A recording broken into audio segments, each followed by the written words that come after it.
That's going to be 500. It's going to, we just discovered it's going to feature, it's actually been confirmed that it does have some NVIDIA upscaling in it, better textures and things like that, better performance. They talked a lot about, performance modes, not always being, but, performance modes, targeting 4K or 1080p 60 or 4K 60 if docked. And what was it, 1080p 120 if docked, and 720 120p if undocked, right? So there's a lot of crazy things that's said around during the direct. Games to a lot of people look good.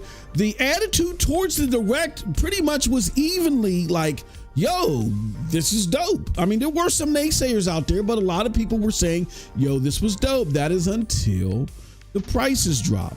The price for the unit, $440, caused a little bit of a stir.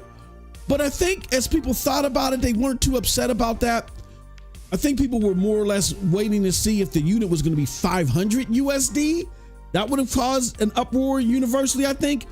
But the thing that really set the community off is the $90 games if it's somewhat digital, and $80 digital games. Now, again, that price isn't across the board, but it's starting to look like that Nintendo first-party games might steer that way. And then we got more information about games that were originally Switch titles, that if you want to upgrade them to this Nintendo Switch 2 capabilities, the additional price you got to pay for that, people aren't happy. So let's take a look at both sides and tell you what our initial thoughts are, and then we're going to take you to a deeper discussion and show you how to, be part of that discussion. We're going to talk further after we actually look at some hands-on content. All right. But with that said, what's up, everybody? It's your boy, MM2K, Hard Knock Digital Culture, Cloud Dosage, MM2K Gaming, back again with another episode of the Quick Doses, where we talk about the latest and greatest in the video game news that's sparking up conversation in the community. And like I've been saying ad nauseum, we'll point you to a bigger discussion. All right. Do us a huge favor if you haven't already. Hit that like button, hit that subscribe button, rock those bells for notifications, please. All right. So, let's talk about it, y'all. And in order for me to do that, I have to go here if it will let me. All right. So this is the Nintendo Switch site where it tells you available June 5th, 2025. You can get access to the Nintendo Switch 2. And again, as I said in the bumper, there are two versions. There are the version with just the handheld, the handheld screen, the LCD screen, of course, which is the actual unit, the dock, and the Joy-Cons, right? That's $449. And then there's another SKU that comes bundled with Mario Kart World. That's $500. Again, I some people complain about that, but I don't think that's the more controversial part. The most controversial part were the games, right? So the aforementioned Mario Kart Worlds. If you want to buy that game separately, the game digitally is going to be $80 digital. But here's the bigger kicker. For $90, you can get what they call the physical version, but all it is just like a mini SD card or whatever, or micro SD card that has the license attached to it, and you still got to download the Mammy Jammy. So people really went in an uproar about that. Let me just show you some of the things that people have been saying on both sides, right? So this is, for all intents and purposes, I'm familiar with this person. This is a pro PlayStation account on Twitter. Now they did start off with saying, hinting that there wasn't no upscaler or one wasn't seen, really trying to underplay the visual output of what the unit would be capable of altogether, right? But then that got debunked. Wario had put out here all the stuff, the capabilities, the Switch 2 screen is 1080p up to 120 up to 120 frames per second, LCD screen with HDR support, Joy-Cons, magnetic, bigger SR buttons, larger control sticks, mouse control, confirm for each Joy-Con, improved speakers, clear audio, built-in mic, 3D audio, new stand, 2 USB-C ports, one top, one at the bottom, 256 gigabytes of storage, new dock supports 4K, fan ventilation in dock, BC with Switch 1, and backwards compatible with Switch 1, physical and digital. But then on top of that, in regards to the things that were hinted here about there not, possibly being upscaling or anything like that, this came out, which Wario put out from, from the video. It says, sorry for that mic hit. It says Nintendo Switch 2 unveiled, takes performance to the next level, powered by a custom NVIDIA processor featuring an NVIDIA GPU with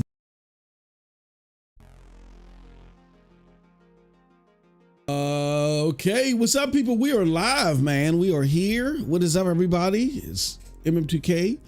Cold Blood here. Cold Blood, what's going on, good brother? How you doing? What's up, everyone? I'm doing good. We are here with. Woke up. Oh, did you? Oh man. Would you didn't enjoy the exciting Switch news, right? You didn't have which are Doug Bowser and his justification for prices and Xbox Fanfest. Oh, no longer. That's not I was like, are you serious? Are we actually get good news for once? Yeah, right. Yeah. Geek, the sneakers in the house. Geek, I'm curious, bro, what Geek thinks about this, because I feel like, me personally, that I'm aligned with Geek. I'm not one of the. I don't. And Nintendo. He wants Mario Kart, so now he's not aligned with you. Well, no, I mean I'm not. I don't hate Mario Kart, but it's not my cup of tea. I don't hate it, but I'm not going. I'm not going to sit there and say, oh man, I got to pick up that Mario Kart. But a lot of the games that like caught my eye on the Switch, I see that Geek likes them too.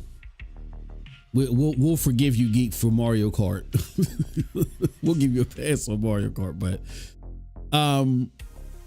Geek, I'm curious to hear your thoughts on all this. You know what I mean? I want to know what you think about all this stuff that's happening. And shout out, Geek the Sneak has become a member. It's become a Foamy Homie member. Welcome, Geek. Appreciate it, brother. Yeah, Geek, I'm curious what your thoughts are on the whole Nintendo Switch debacle. Like, are you upset with the price of the unit? Are you upset with the price of the games? Do you think it's overblown? What are your thoughts? Because I feel like me and you, we got Winter Soldier in the house too. I see you, Will.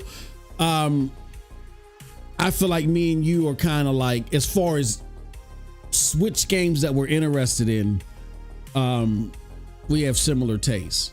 And I will say this though, this may upset some Switch owners. Y'all are special, man. I was telling Cold Blood yesterday, I'm gonna give y'all the nicer version of what I told Cold Blood. Cold Blood's like, why? Back in the day, and Geek and Will and other people in the chat can relate to this. Back in the day, Nintendo represented badass gaming. Like, when you put out your NES, you was playing some badass games, Metal Gear and Rygar, Blaster Man. I mean, I could just go on and on and on. Now, their mascots and the games that brought the family to the console were the Mario games. That's cool. Your mom, let me try that, and go walk away or whatever. But the games that like made Nintendo were the badass games that they brought to the console.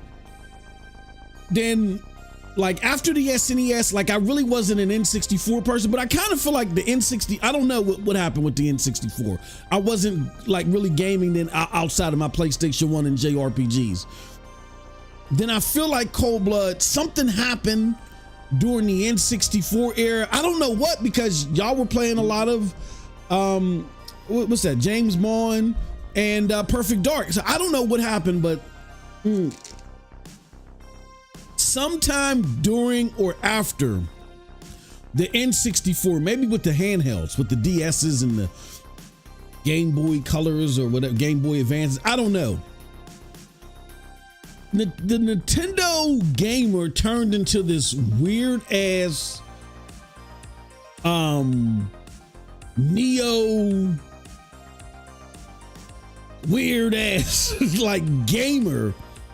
And I remember when I picked up my GameCube and I was again looking for the badass games that I'm used to as a Nintendo fan from way back, and I started playing the GameCube, and y'all were trying to give me shit like Luigi's Mansion.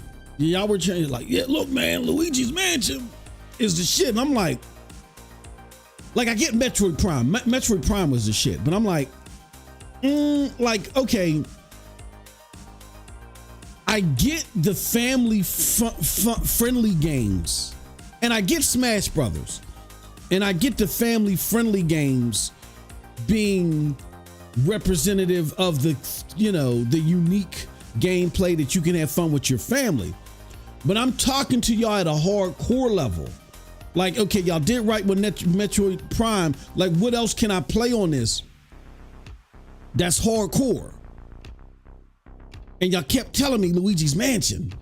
And that's when I knew I'm not a Nintendo fan anymore. Like, these new Nintendo fans are different.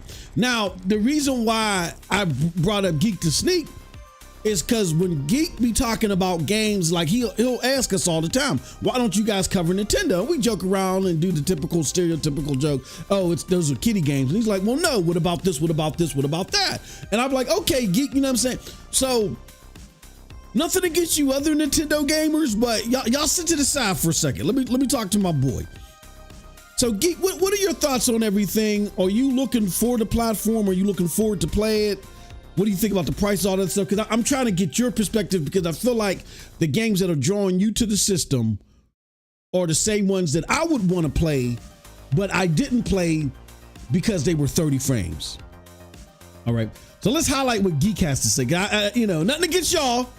Y'all go ahead, and the rest of y'all just go sit back and go play with your pink hair. Y'all just sit back and go hug your Yoshi pillows and shit. I'm talking to Geek here. All right, let's go to social. No, he's gonna be like, oh, $80 game's great. The price of the Switch is great. I always love Mario Kart. I don't know what you're talking about. Yeah, that's crazy. all this shit, man. They all become that every time. First, they all fucking, everything has to be pro-consumer. Mm-hmm. And then 10 days later, all of a sudden, they all come into a fucking cult or something.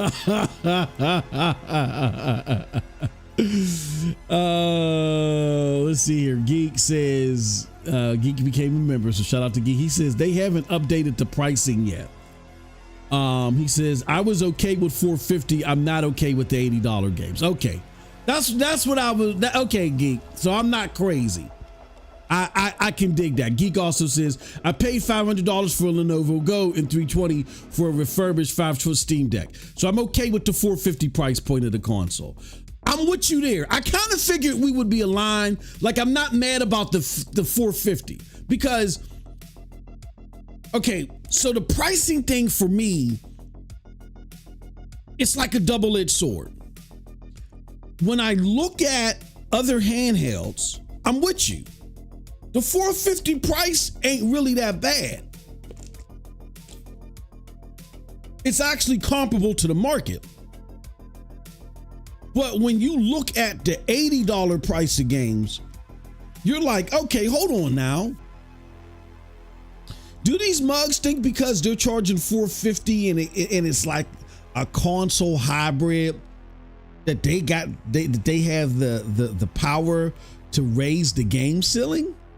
Like then you start thinking about the 450 price. Like for a handheld, 450 price frame is great. But this whole when you dock it, like it's 450, but you're not messing with the 450 PS5 digital as far as having the audacity to raise the price ceiling.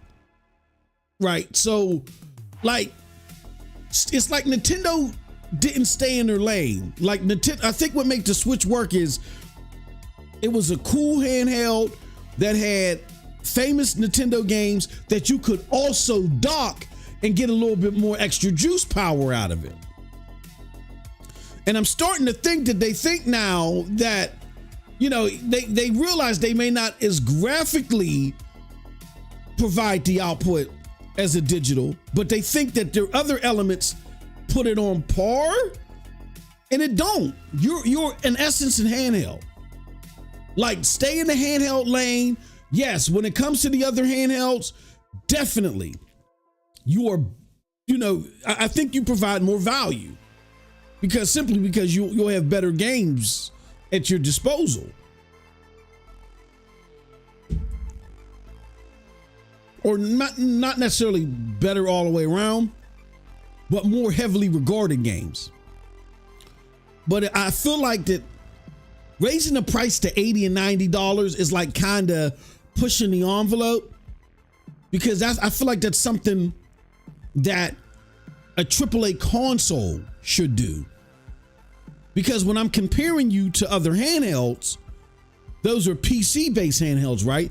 And PC games are traditionally cheaper. You understand what I'm saying? Like, I think the whole Nintendo Switch lore is value. It's always been value. Now, they did raise the price of some games up to $70, but Nintendo Switch has always been known for its value. You're getting this cool, decently performant handheld at this super cool, reasonably valued price. And I feel like now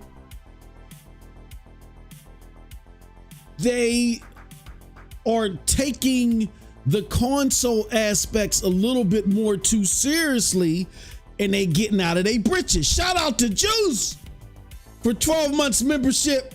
Appreciate it. Thank you, my friend. I don't know, Cold Blood, what do you think? About what?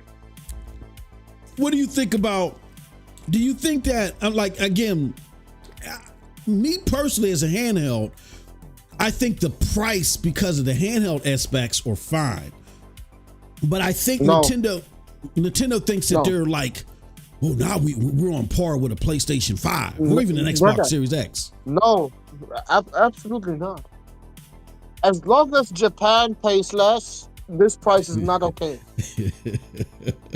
I am fucking serious. This price ain't okay. Because I know you can charge way less for that motherfucker. But you don't. You overcharge us for this tablet. So no, I think this price is not okay. No. Just like the game prices. Absolutely not. Stay your fucking lane at 60. Have one game like Zelda maybe at 70. Exactly. Yeah. I'm with you there. Yeah.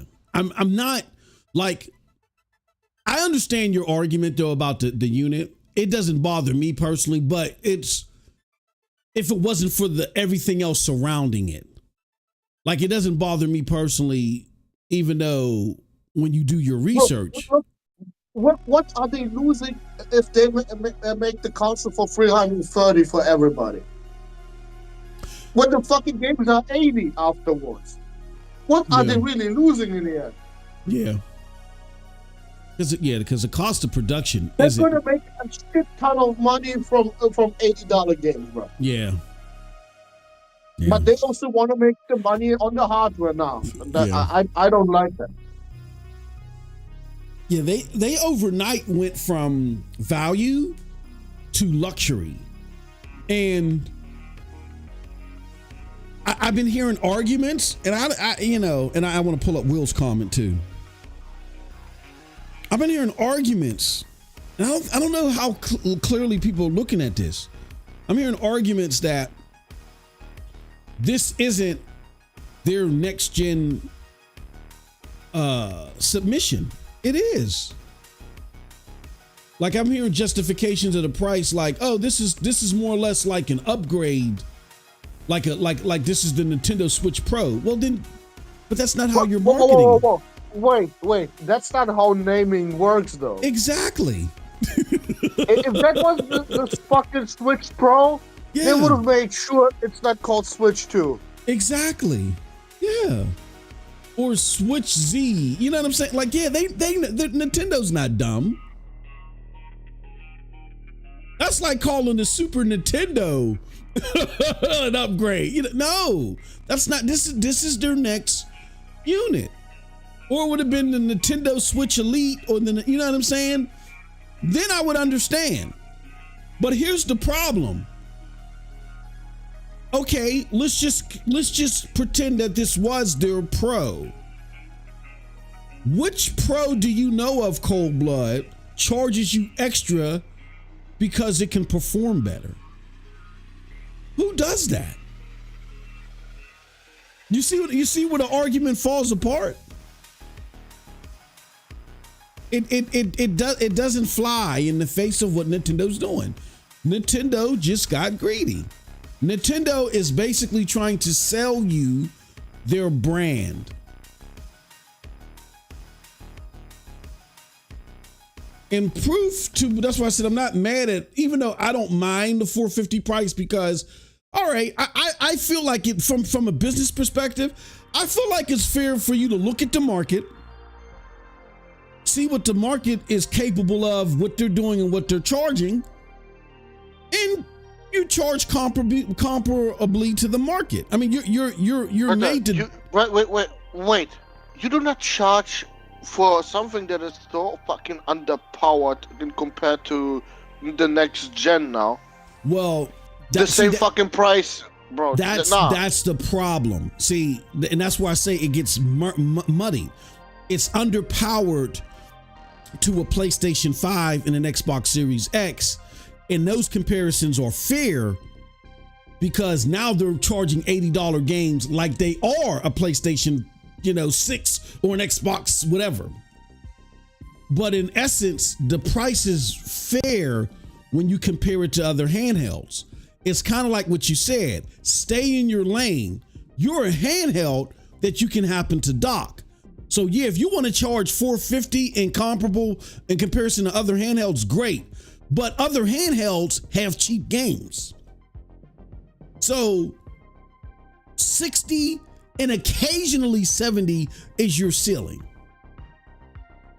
But Nintendo's did this to themselves. They muddied the waters to where, when you look at it, you're like, hold on. You're underpowered to an Xbox and a PlayStation, and they made the comparisons fair because you're making PlayStation and Xbox moves. You're charging more for your games than they are. That's a AAA console move. Handhelds aren't doing that. Handhelds are providing you convenience, portability, and they're doing it with so much power.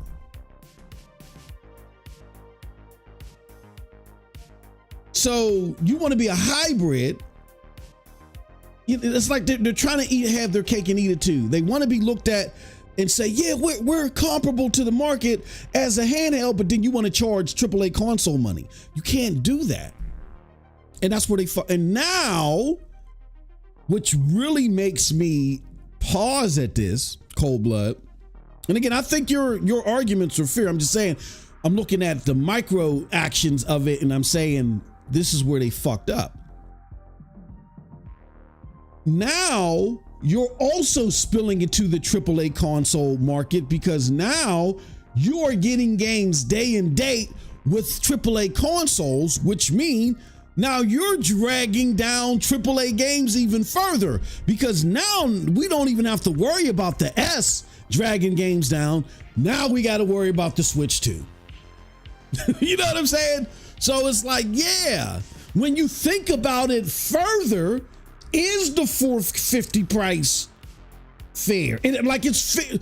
It is fair, but Nintendo was making it hard to defend it. It's only fair from a handheld perspective, but now y'all are dipping your feet into the AAA console market, and this unit is not good enough to try to do both.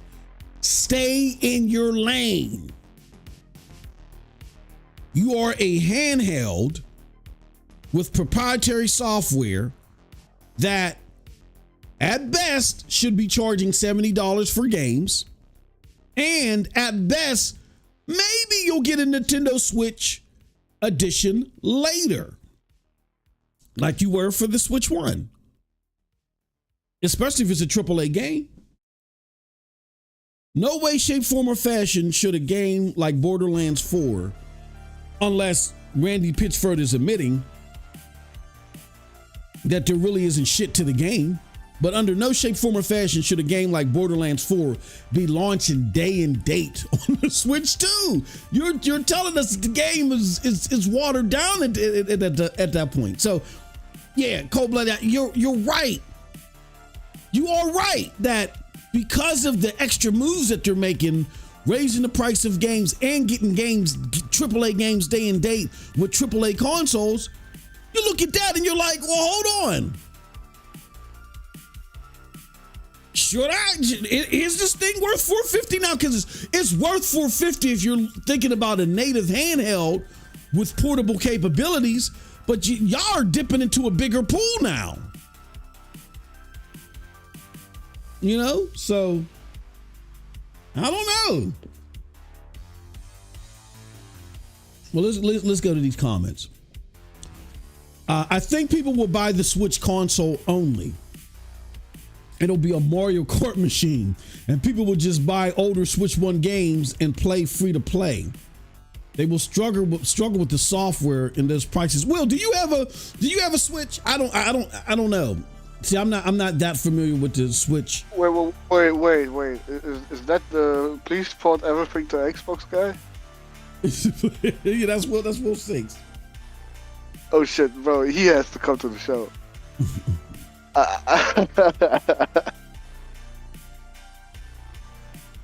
Yeah, what do you think, Will, about the? Well, I let me read the rest of your comments. He says, especially in Europe and other regions, they lost the N64 era in a lot of third parties, so they fell back into their own franchises. Well, I mean, yeah, then they regained them. They regained a lot of them back with the GameCube boycott Activision. But then what ended up happening is the machine was somewhat underpowered. Then you had to make your game on them little mini discs. There were like too many things that made development on the GameCube too difficult. Then you had to develop the game on these mini discs. And then, because they wanted to avoid piracy that the Dreamcast went through. And then the controller was a bust because they didn't have enough buttons on the controller. So like when they didn't have like how you could press in, they didn't have like R3, L3. They didn't have L1 and L2 and R1 and R2. They had like a single, they had like an L1, R1. They didn't have analog. So they were like 4, maybe 5 buttons short of a complete menu configuration. And they had this quirky Z button thing.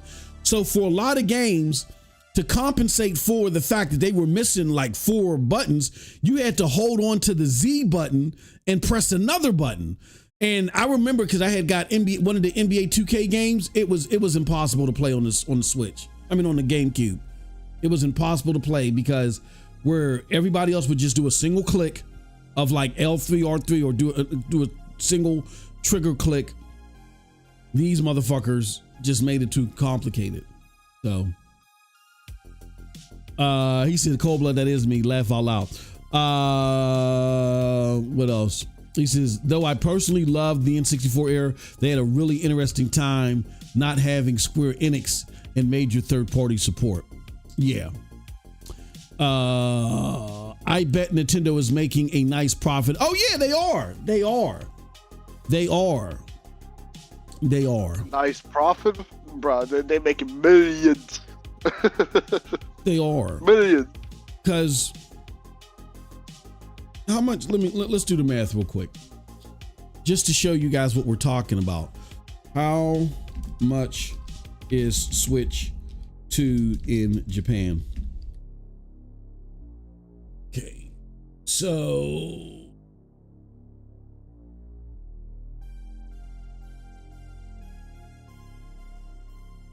okay, it's $340 when you convert it. Well, I'm reading this article. It says it's 50,000 yen, which converts here. Let's do this converter, currency converter. I just want to make sure, because you can't, sometimes you can't take these sites for what they're worth. Okay, so I want 340 2025. What's today's date? Today is the 10th. It's April. Let's go. Yeah. So yeah, it's close to 50,000. Yeah, so it's $340. Maybe 345. A little bit off. But yeah, it's $340 in Japan. And when you convert yen over to USD, it's so, and they can't afford, look, that proves, because a lot of people say Nintendo is selling this at a loss, so that means that it's more powerful at 450. No, absolutely fucking not. Why? Because they're selling it for 340 in Japan.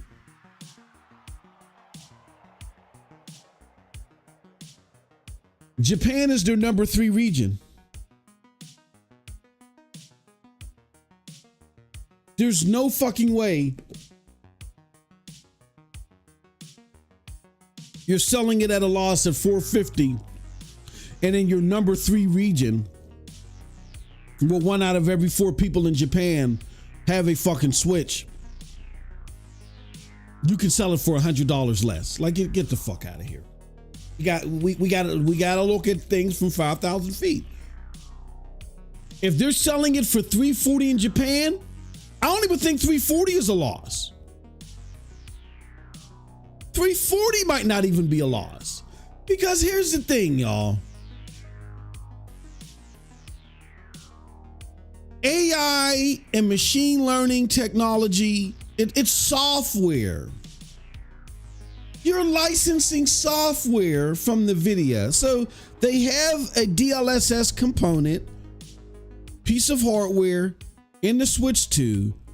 I don't think that whatever the chip is or whatever that's doing the DLSS processing is a billion. It's probably running an older version of DLSS. The simple fact that that NVIDIA didn't tell you and they just said DLSS, it's probably an old ass chip that can run up to DLSS 2 or, maybe DLSS 3. Maybe I would say DLSS 3. And those chips are probably cheap as fuck now. So you look at the cost of materials that it would take to make a Switch. There's no OLED on the bitch. They got a cheap ass chip that's probably providing you with DLSS 3 technology. So if they're selling it for 340 in Japan, with how bad the yen is performing, I bet you they're not even selling it for a loss in Japan. They're probably coming out even. Like by the time everything is said and done, maybe they're only making $10 off the bat. But Cold Blood, I find it funny because remember last year when everybody was talking about this?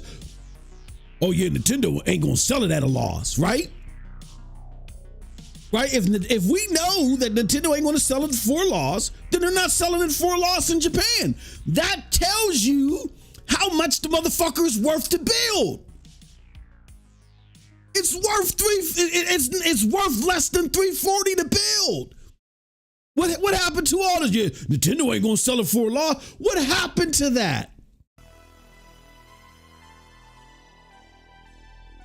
So if we know Nintendo's not gonna sell it for a loss anywhere, and they're selling it for $340 in Japan, then that lets you know that to produce the unit, it's costing them less than $340.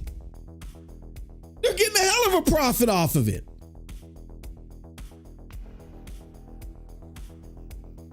Y'all excuses don't fly. Hell yeah, they making a profit off this shit, man. And that's the problem. It's like you're charging for. Look, I could understand because the Switch, even though it's a cultural thing everywhere, it's really a cultural thing in Japan. Like this, 1 out of every 4 people in Japan have a Switch. That's fucking nuts, right? So I can understand a scenario where you do 400 here in the States, you do 375 in Japan. I can understand where you would say domestically, look, y'all, we're a Japanese company. We look out for our own. We appreciate what y'all doing. So, you know, you buy this piece of hardware natively, you know, we are going to price it lower than everywhere. I can get that.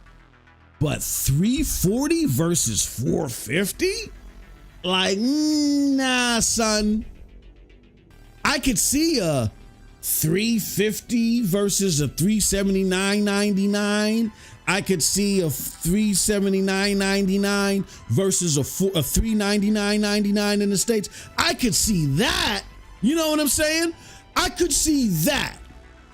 And I think that price would be fair if if Nintendo just stayed in its lane as, hey, look, we're a handheld providing you access to games on the go, and them not try to dip their foot into the AAA console thing with this shit. If Nintendo Switch did that, then I'd be like, oh, okay, all right, that's cool. But 340 versus 450, and you charging 80, 90, we can't forget, Mario Kart goes as high as $90, son. That's bonkers to me. Geek says Nintendo doesn't want another Wii U, so they need to tread lightly. See, Geek, I knew I wasn't fucking crazy, bro. Like, I know we don't always align it, which is good. We need diverse gaming. I always tell people, back in the day, man, I wasn't playing no tabletop games, but where I went to the arcade, tabletop motherfuckers would have their tabletops up during the summer, and they're playing their Dungeon and Dragon games and shit like that outside of the arcade. We never walked by and smacked their tables. Get out of here. This is only 4 arcades. Where's your quarters? No. Everybody that was down with the nerd, with the geek culture, we saluted them. Yo, salute. You know what I'm saying? Sometimes before we even went in and played the arcade games, we would sit there and watch as they played, got excited, cosplayed and dressed up and shit. And as they were cheering on, we didn't know what the fuck they was cheering about, but so yeah, it's good to have a diversity of likes and dislikes and shit in the community. I'm down with that. But there's some things that just gotta speak commonly across the bow. And I knew I wasn't crazy. That's why I said I wanted to tap Geek. Because me and Cold Blood, we're kind of like outside of the typical Switch consumer train. We don't operate like the average Switch consumer. Where Geek, he's part of that demo, but he's more aligned to, I feel like, the games that I would want to play as a Switch consumer. So I knew I wasn't crazy. Yeah, they need to tread lightly. They're not invulnerable. Like, people want to talk about Nintendo like they're gods. Oh, yeah. Like they can't fuck up. They just, bro. After the Wii, they fucked up with the Wii U. We just saw it happen. They're not immortal. Anything can happen. When the Wii U was coming out cold blood. I don't know if you remember this, and Geek and Will and everybody else in the chat. I don't know if y'all remember this when the Wii U was coming out before we knew the complete details. Oh yeah, that Wii U's gonna sell like crazy. Remember we were saying that shit? The Wii U's gonna sell like crazy. Nintendo's done it. They own gaming. They're the gaming gods. And then that shit crashed and burned. We don't know what this thing is gonna do. We have no fucking idea. And it's a bilateral choice. Like we don't, nobody knows. I don't know, you don't know. It's only two choices. It'll either succeed or it'll fucking fail. Like if you pick a side, you're only guessing. But I can tell you this, they're not invulnerable. They're not immortal. I think Geek said it right. They gotta be careful. I agree, Cold Blood, says Geek. If the console is cheaper, it makes the $80 price point more feasible. He said, juice stop. I think the Switch 2 will be $480 or $500. Yeah, and it could be going up, Muhammad. You're right. Well, for a 90-day window, the Vietnam tariff is at 10% from what I've seen this morning. Yeah. Hunter Iggy says, MM2K, what's up? Is there any new about Forza Motorsport coming to PlayStation? Have you guys heard? Have we? You know what, Iggy? Make sure you're here tomorrow, because tomorrow we're gonna have middle-aged gamer guy, the homie Mag, on. He's gonna be our guest tomorrow for NRO podcast. He's the best person to talk to. So please make sure I don't forget that. Yeah, be here tomorrow, Iggy. And so I don't forget that question. That's a great question. He said, I got the Switch, but I bought it for my girlfriend. Somebody did a side-by-side comparison of the Switch 2 LCD versus the Switch OLED and said the LCD actually looked better. Oh, okay. I mean, OLED screens generally are better, but that doesn't mean that the output on an LCD screen ain't gonna look better than an output on an OLED, because it's based upon the game. So yeah, I mean, I don't doubt that. I mean, I'm not gonna sit there and say the games don't look or perform better. Some of the games that they've shown, some don't, but some of the games that they've shown, I'm not gonna sit there and argue that. Like everybody that I've seen that got hands on with Metroid Prime, they said that it looks great. Now, maybe it doesn't show well on TV when you're watching it, but everybody else said it looks great. It looks great. And when they're saying it looks great, I think they mean comparable to Switch 1 games that look great, which I think is a great comparison as long as Nintendo stays in their lane. Yeah, Wii U was shocking how that turned out. Laugh out loud, says Winter Soldier. Go ahead, Cold Blood. What you about to say? Why didn't our best friends over there at Digital Foundry didn't get a hands on? Oh yeah, because they were going to break it down by this, that, and the other, and give you numbers, and they can be very persuasive, so they avoided them. You know what I mean? They definitely avoided them. Which Alex I can partially understand. Made sure of that. Alex probably made sure of that. Mm-hmm. I can partially understand. That fucking hater. Because I can partially understand, because even though, and this is but see, it's a double-edged sword. This is what Nintendo gets for fucking trying to jump in this arena. But I can kind of understand, because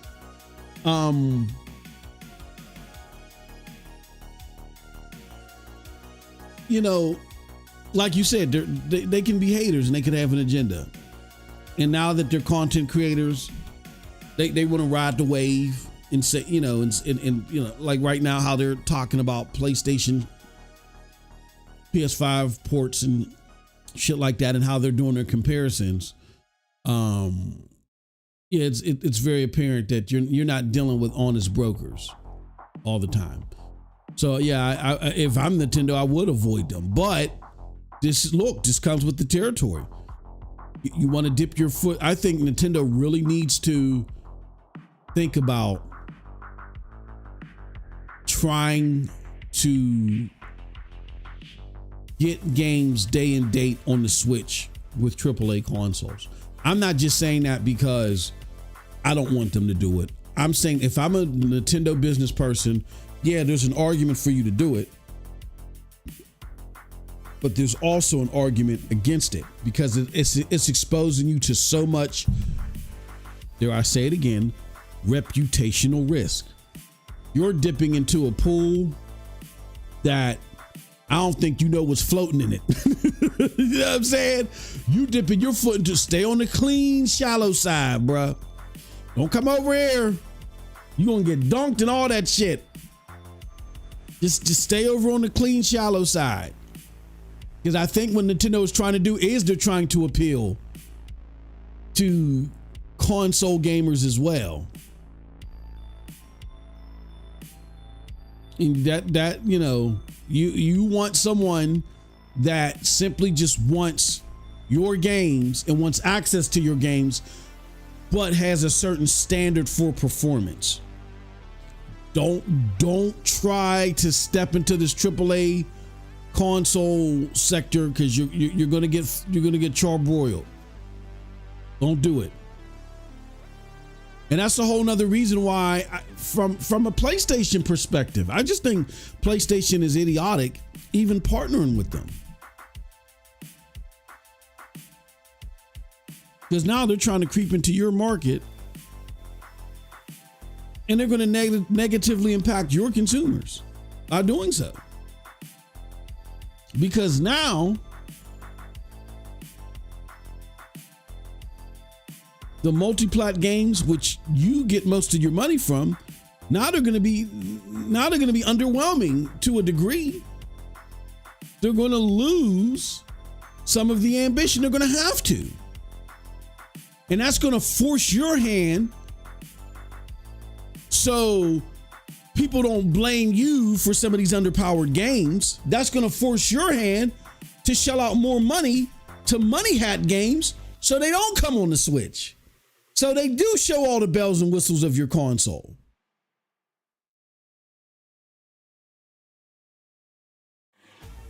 Can you imagine if Stellar Blade launched day and date on the fucking Switch? Can you imagine that? If Sony never money hats them, none of that shit, it launches day and day on the Switch. Final Fantasy VII Rebirth. Again, it might sell like crazy. Might not, but it might sell like crazy. They might sell like crazy, but again, these are two games that, because now, even though, you know, Final Fantasy VII Rebirth, the performance mode wasn't the greatest, it would have been even worse if there was parallel development.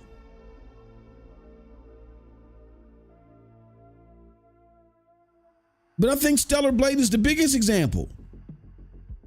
Imagine if Stellar Blade was day one on the fucking Switch. A lot of that ambition is cut out. And then what's going to happen is gamers are going to be like, yeah, because they're already doing it now. Yeah, man. The PlayStation, this generation sucks and the PlayStation is trash. And man, I don't really feel the power in the PlayStation. We didn't even need a PlayStation 5. They're already saying it now. But they're saying it based off of games that are third party.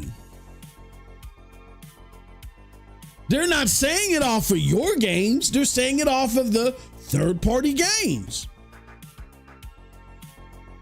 That's where you make most of your money.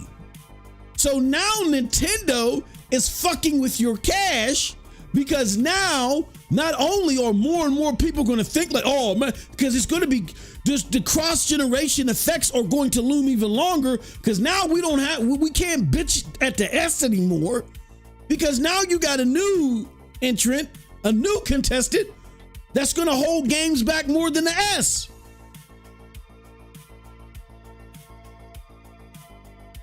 So Xbox is off the hook, I guess. when it comes to that. So not only are they going to hold back the ambition of games that people are going to blame you for somehow, but now that's forcing your hand, because now you got to shell out more money to ensure that more games don't fall victim to this. So you can't get output, more and more output like Stellar Blades. And you're putting your licensing, or you're licensing your IP to a platform doing that. Yeah, that's why I said Sony will get that work here too. Sony does some bonehead shit, man. I'm not helping them out at fucking all. Fuck them. You don't need them.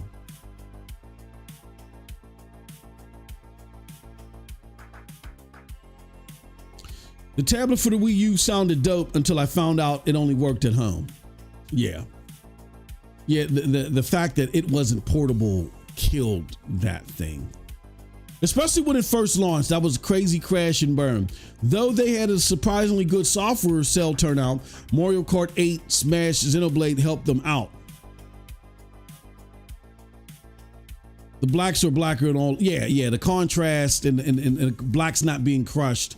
Those were a big thing for OLED. That's all I'm saying. We, the people, wanted it on the go, says Geek.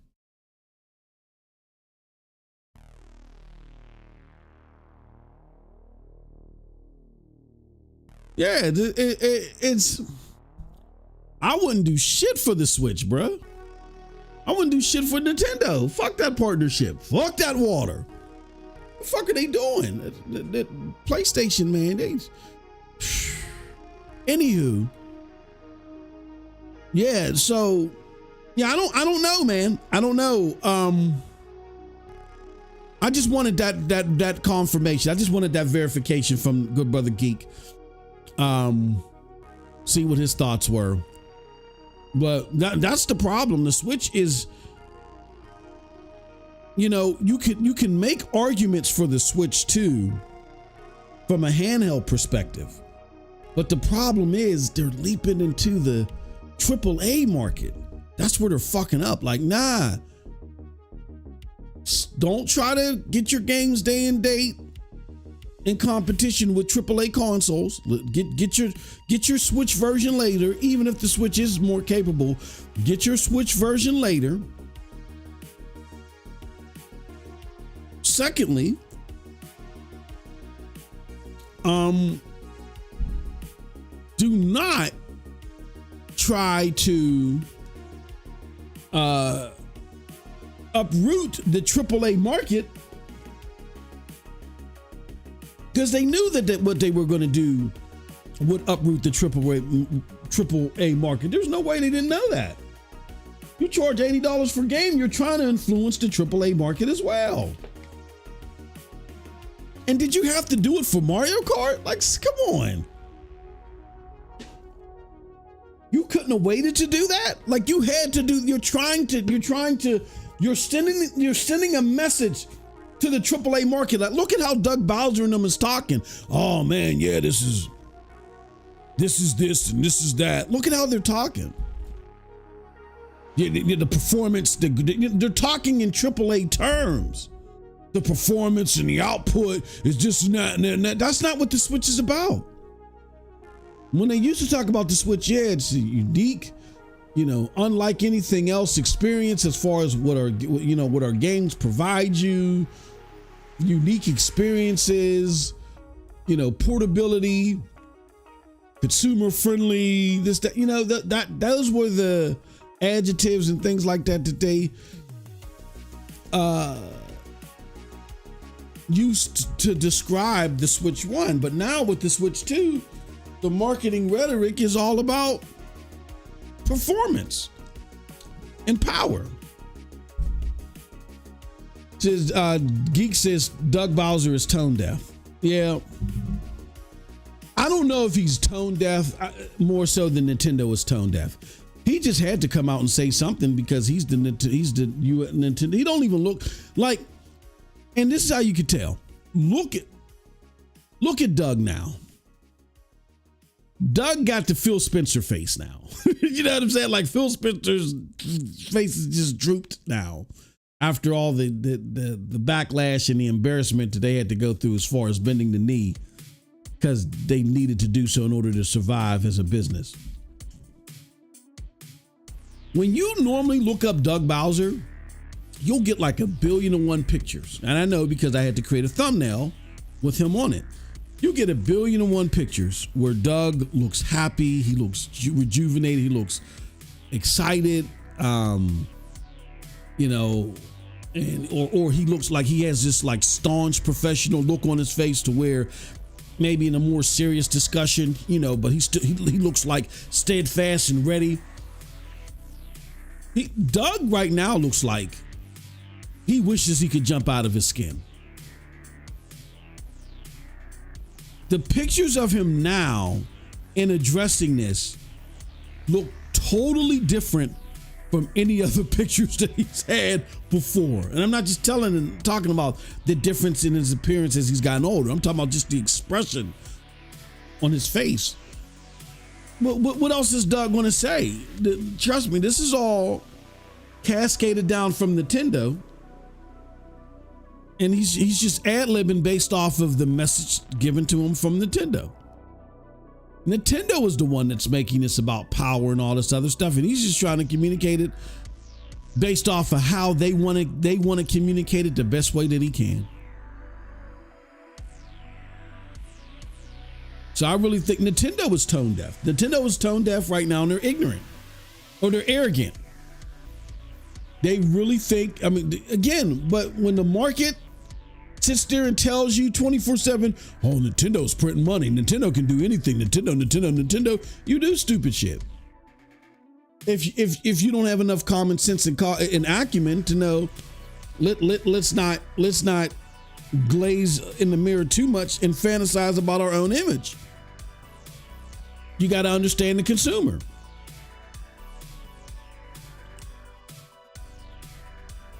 And yes, other handheld, when you're looking solely at handhelds, absolutely,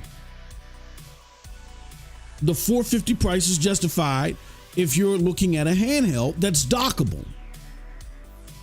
But now that you're blurring the lines and you want to also co-op AAA console type stuff, that's where you fuck up. That's where you absolutely fuck up, and then it forces people to look back at the price. So, okay, interesting stuff.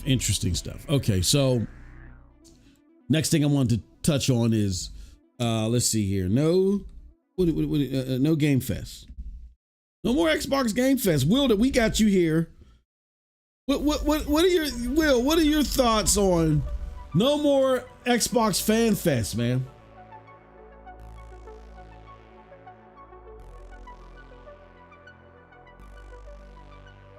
Here's something from Jamie's Act, your favorite account, Will.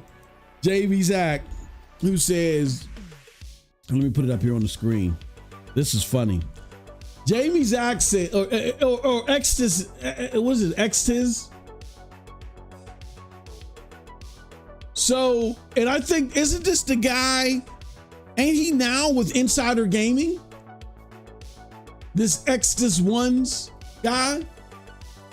I think he's with Insider Gaming. So, he says, Xbox Fan Fest canceled because of potential fan backlash if Gear and other Xbox games go multi-platform.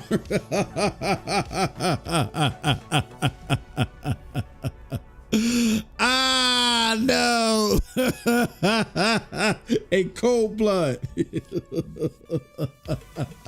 Yeah. What do you think about their main motivation behind canceling FanFest?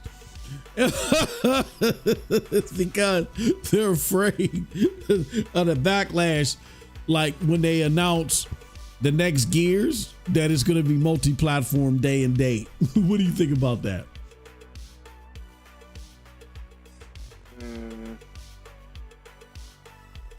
Do you think it's about it's about that? Why they had to cancel it? Probably. I mean, if this is true, they have a lot to fucking announce. Mm-hmm. And not a lot for Xbox. Mm-hmm. I guess it's about time they absolutely make 100% clear they are third party with this showcase. Like, no more Xbox exclusive here, Xbox exclusive there. Mm-hmm. If this is why they canceled a live show, you're gonna see it. Like, every fucking game announced there has the fucking PS5 logo. And don't forget this Nintendo Switch 2. Yeah. That motherfucker is also gonna get a lot of these ports. Yep.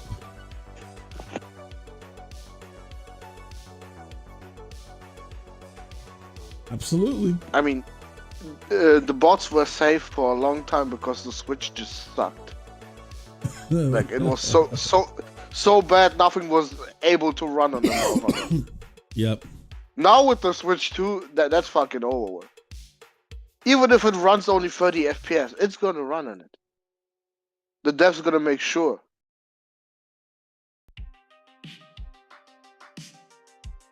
Boy, if 2024 was a bad year, I think this year is just gonna be. He says it's gonna be even worse. It's gonna be a fucking finisher for them, bro. Oh god. Wow.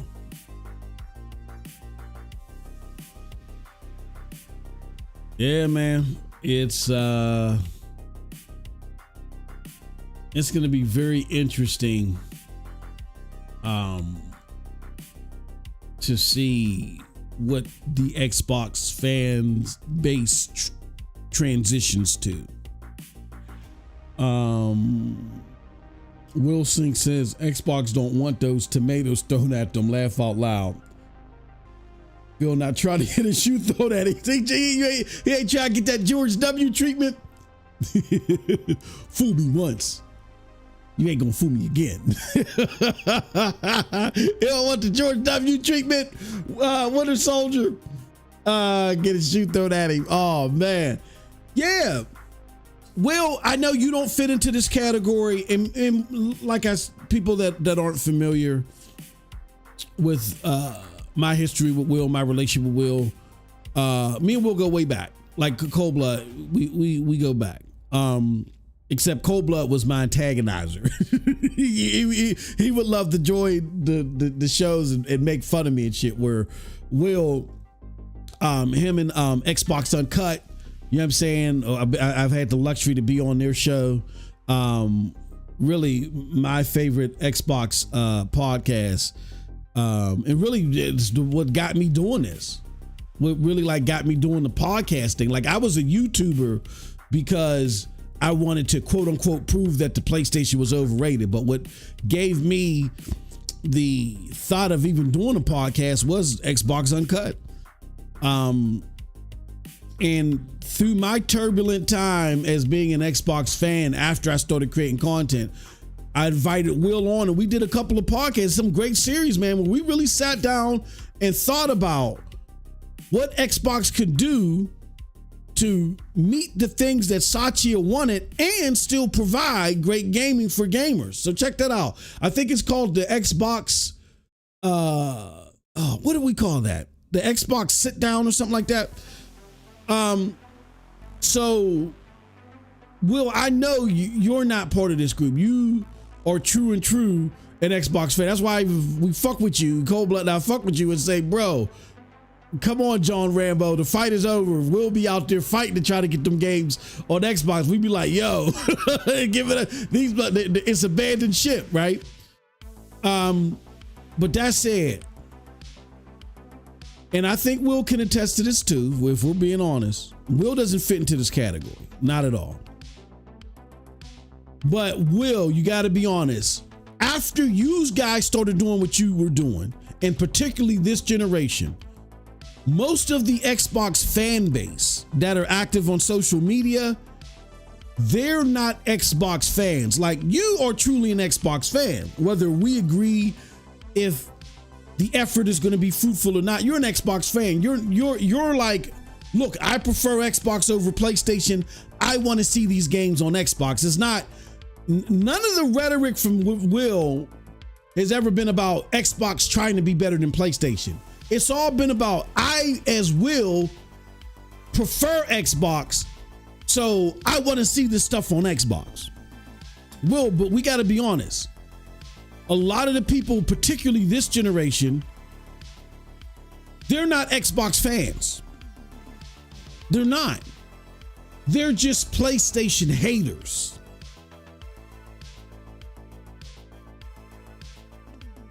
We got to be honest.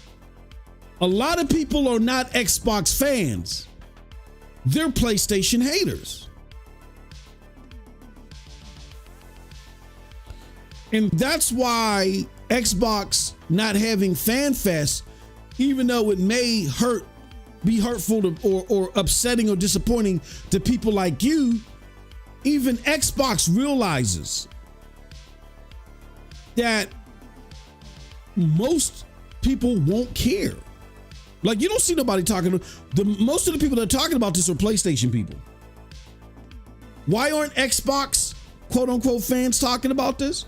Because they don't care. They don't want to go to a fan fest anymore because they were never in it for Xbox. They were in it against PlayStation. And Xbox realizes that. See, if you're truly an Xbox fan and you liked Xbox games, you truly like Xbox games and the Xbox experience, them going third party doesn't matter to you because you would have already liked what they were offering. But most of the people that got into it this generation only liked the proposal of Xbox dominating PlayStation, meaning that they weren't truly happy with what Xbox was giving them. They were just hopeful that Xbox would keep building and topple PlayStation. That's what they were hopeful for. So now that that's not what Xbox is doing, Phil Spencer said it himself, we're no longer trying to pull people from PlayStation. These neo Xbox fans of the 9th generation said, okay, they put down their picket signs and they left. So all these X's and the X is going to give it to you. Listen to that. X is going to give it to you. That didn't mean X is going to give you something that you like. They meant X is going to give it to you competitively. That's why people were doing that. They were happy because they were happy at the prospect of Xbox toppling PlayStation. Now, I personally, Cold Blood, I don't think anything's wrong with wanting Xbox as a platform to be competitive.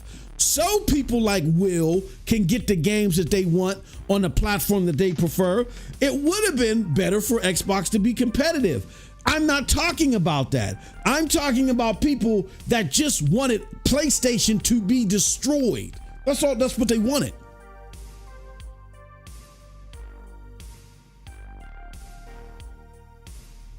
That's all they care for. So now that Xbox is not the one trying to destroy PlayStation, guess what? They don't care. Let me give you an example. Say, for instance, Sega said, you know what? Or not necessarily Sega. Let's say Take-Two. Let's say Take-Two says, you know what? We feel like we got IP powerful enough to go exclusive. We're now going to create the Take-Two box. Guess what? Guess what happens, Will? We got to be honest. Guess what happens? all these these so-called Xbox fans, these really neo Xbox fans, they leave Xbox and they go to that new Take-Two box. If Take-Two were to make an announcement today, you know what? We're going to go and we're going to create our own box. And really all Take-Two is making is Red Dead Redemption and fucking GTA. That's all they're making, right? Oh, no, not Take-Two, but Rockstar. That's all Rockstar's making. They're making a Red Dead Redemption, GTA. What else they got? They do have Mafia. They got Mafia, Borderlands. And they got the sports games. So those are like the 5 or 6 franchises they have under their belt. And if they were to go exclusive with them, believe you me, everybody, and let's just say they're just going to build, they're going to build just off of that. These motherfuckers dump Master Chief in a minute, bro, and they go over there. They go over there. They don't, these aren't Xbox fans. They're PlayStation haters. Will, in response to that, says, laugh out loud. He says, yeah, you had some great ideas, but Phil was having none of it. He says, so that's why we're here now. He said, I love the Rambo stuff. He said, I can join you on in a few minutes if you'll have me. Okay, all right. We're in a new Discord, Will, so let me, hold on. Let me,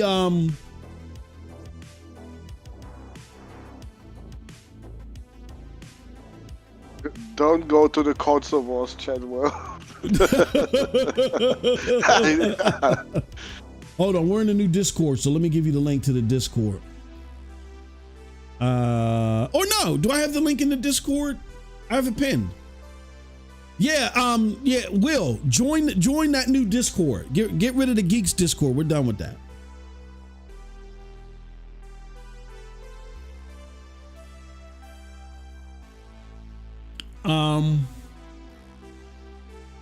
But we got to be honest. That's where I think people are. That's what they've resigned to. I mean, you got some people that went to the Fanfest and, you know, that still create content, right? That are like, oh man.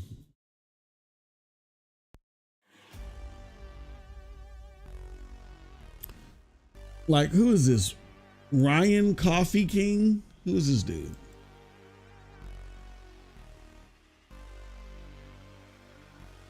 Okay. I don't know who this dude is. He got like 1,400. He's apparently an Xbox. He says, some of y'all need to calm down. It's not the end of Xbox just because they ain't doing the Fan Fest this year. Sometimes I feel like the biggest Xbox fans and content creators want Xbox to die just so you can talk about it. So it's like, nobody that's truly a fan would say something like that. Like Blizzard fans would never say, you know what, who cares that BlizzCon isn't around anymore? Now, people aren't fans of Blizzard to hate on EA or anything like that. They really love Blizzard content. Activision Blizzard content, or really Blizzard content. So that's why they want to come and support it through BlizzCon. Somebody that's truly a fan of Xbox wants to go to FanFest to celebrate Xbox. I think there are a lot of people that are like, oh, pipe down, who cares about this? That want Xbox around simply to hate on PlayStation. Let me check out this person's timeline. I could be wrong. Check out their timeline.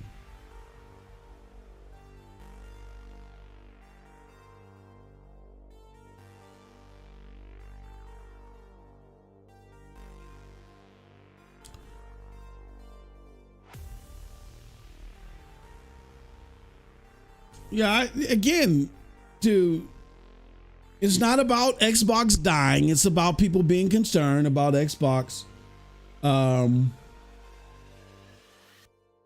not really speaking to the consumer and to their fans. Hold on, let me see something here.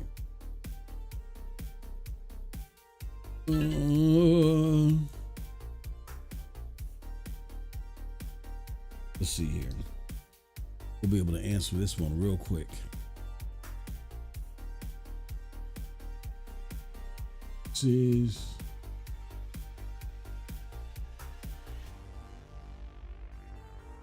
Okay.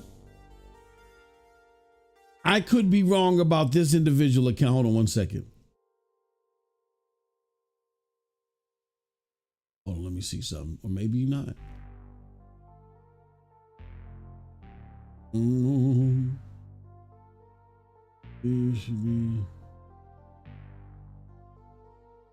Okay, maybe I'm wrong. Hold on. I could be wrong about this account. Yep. I could be wrong about this account. So that particular account, they seem to, you know, they're one of the neutrals, right? But I feel like a lot of people hold that position because they don't care. You can't tell, you can't be a fan of Xbox and tell another fan of Xbox, don't you worry about it. Let me see. It does feel like people have been trying to kill Xbox for the better part for a decade. Well,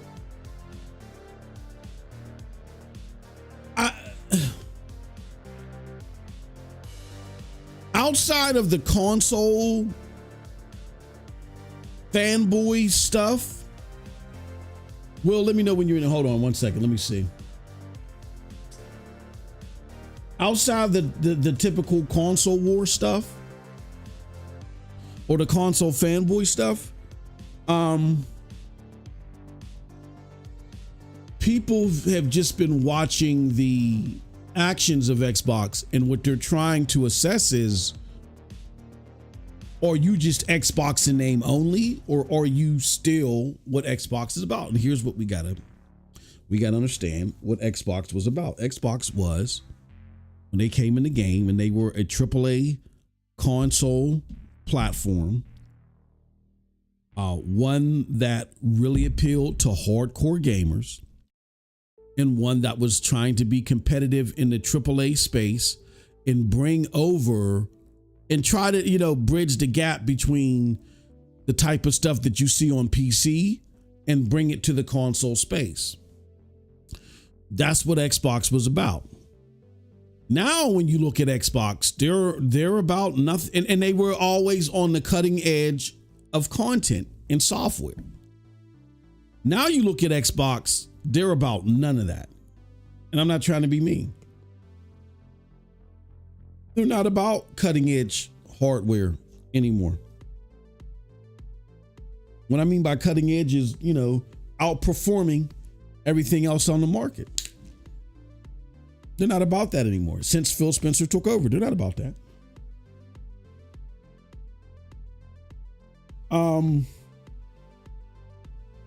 Cutting edge software. And when I mean cutting edge software, I'm not just talking about games, I'm talking about the multimedia stuff. Cutting edge software. No. The multimedia aspects of Xbox and what it presented software wise was always cutting edge. Not anymore. The only cutting edge thing that you can probably give them props for, which is not a big thing, it's not something that resonates with your average gamer, is with quick resume. Okay, quick resume is impressive that you can do that. I don't think that's,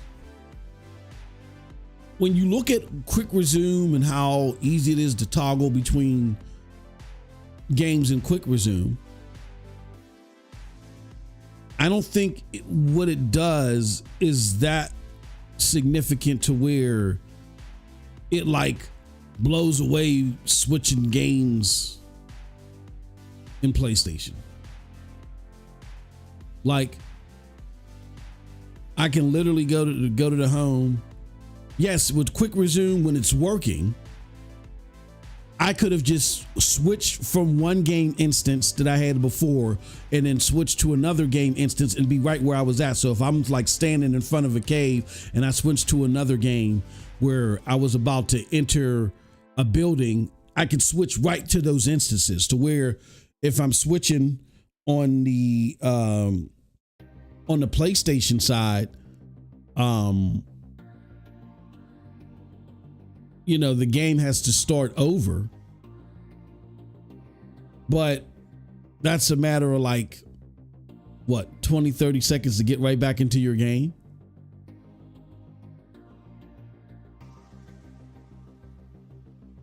I think quick resume is more prevalent to gamers that use Game Pass, because if you're a Game Pass gamer, you do spastically flip between games. Cool. You're going through a lot of games, checking them out, whatever, and you may hop from this one and this one and that one, and that might be a cool feature for you if you're a Game Pass gamer. But there is a very small minority of gamers that are Game Pass gamers.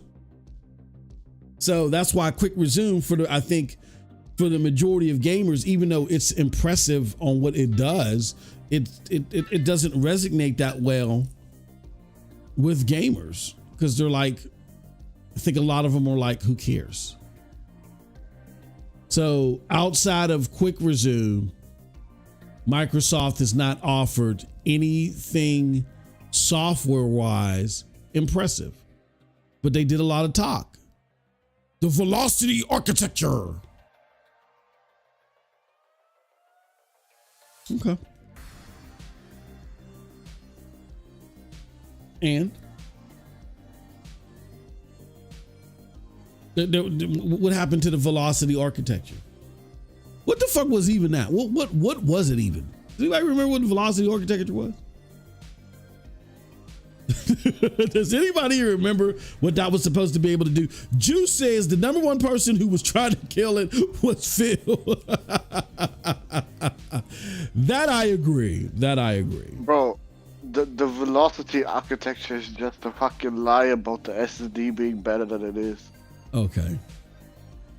That's what it was. The fuck? Yeah, that was so disappointing to see them not like do anything significantly cutting edge when they did it in the two previous generations. Remember, Xbox made the broadband and the hard drive standard. And along with bringing you better graphical fidelity and visual fidelity with the Xbox OG. With the 360, the multimedia aspects were insane. It changed gaming forever.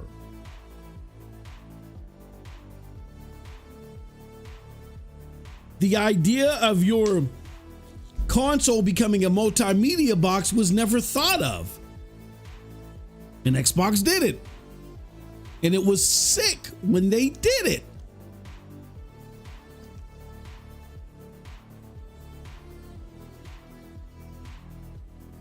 And then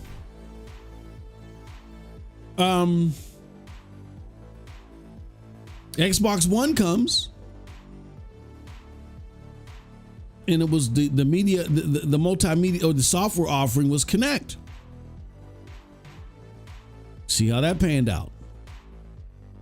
And then the Xbox Series X comes out, and your software offering was Quick Resume. Like, let's look at this. Can we look at this, Cold Blood? Can we look at it? Look at what? Xbox OG, it's broadband, hard drive, game-changing aspects, 360, multimedia, game-changing aspects. Xbox One, Kinect, impressive, but it fizzled. Xbox Series, Quick Resume. Do you see the decline? And so, wait, go ahead. What did Quick Resume do to your gaming that made it so much better? It made it quick to resume. Resume what? Resume Phantom Dust with the original assets. Oh no, the Falconer. I'm sorry, the Falconer. Oh, God damn. This is what I'm saying. Like, look at the technology contribute. Like that was a pillar of Xbox. So I think when Geek is like, people were trying to kill Xbox, were they trying to kill Xbox, or were they essentially just pointing out that Xbox is dying from within and it's only existing in name only?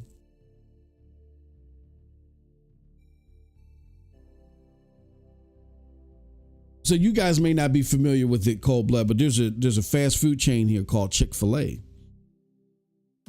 It's the best fast food chain, period. The food is better. It's healthier for you. The way they prepare it, and like, it's so much in demand now because people do not want the horse meat that's offered at McDonald's and everywhere else. That when you find a Chick-fil-A, like the fucking line is wrapped around the building. Like literally, if you're in a Chick-fil-A drive-through, you're going to be there for a while. So you might as well pull out a comforter and a fucking pillow, prop your feet up, have a beer. You're on the passenger side and relax and wait. Yeah, so I forgot. Why the fuck did I bring up Chick-fil-A? Why did I? Oh, okay. Say if Chick-fil-A and all their food that they were known for started to go away and they started to sell rubbery hamburgers like McDonald's. But they're still called Chick-fil-A. And people were like, oh my God, have you been to Chick-fil-A recently? Yeah, I've been there. Oh man, that's, shit. It's sad, man. Yeah, it's sad. Can you remember what Chick-fil-A was? Yeah, man, it was all Chick-fil-A was shit, man. Remember people used to be wrapped around the building? Yeah, man, Chick-fil-A was awesome. Look at them now, man. Yeah, the Chick-fil-A is done. It's done for. Can you blame the consumers for calling out that Chick-fil-A has fallen so far from grace because instead of providing the award-winning and heavily regarded food that they used to provide, they're now providing slop? I mean, they may still be around, but they're around the name only. So I apply the same to Xbox. Xbox is around and no, they're not dead, but the slop that is Xbox is nowhere near what people used to flock to, what people got tattoos for and shit like it. That former, those glory days are gone, bro. Mm-hmm. But it's no longer about the food. It's now who makes that food at Xbox. I.e. Phil Spencer. It's all about his ass now. Yeah. They love him, not the console. So in that same scenario, I couldn't tell you the CEO of Chick-fil-A was, who he is. Don't give a fuck. As long as they provide great food, he can do and be whoever the hell he is. But let's just say during this transition, they get a new CEO. His name is Johnny Bob, right? Johnny Bob is present in every commercial, wearing Chick-fil-A shirts and all this other stuff. And they're bringing in this rubbery meat. Now, just because Johnny Bob is showing his face everywhere and he's nice and he's kissing babies and shit like that in commercials, does that take up for the fact that the quality of food in Chick-fil-A has drastically went down and it's associated to Johnny Bob? Like, why aren't people calling out Johnny Bob and saying, Johnny Bob, fuck you, the smiles, the fake ass smiles.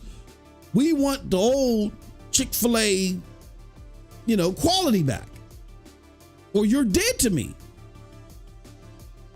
I don't think those are people picking on Chick-fil-A, and if that scenario existed. And so that's an exact representation of Xbox. I'm sorry, because some people may walk into a Chick-fil-A and be happy to have rubbery Big Mac meat in there and be like, oh, this is great.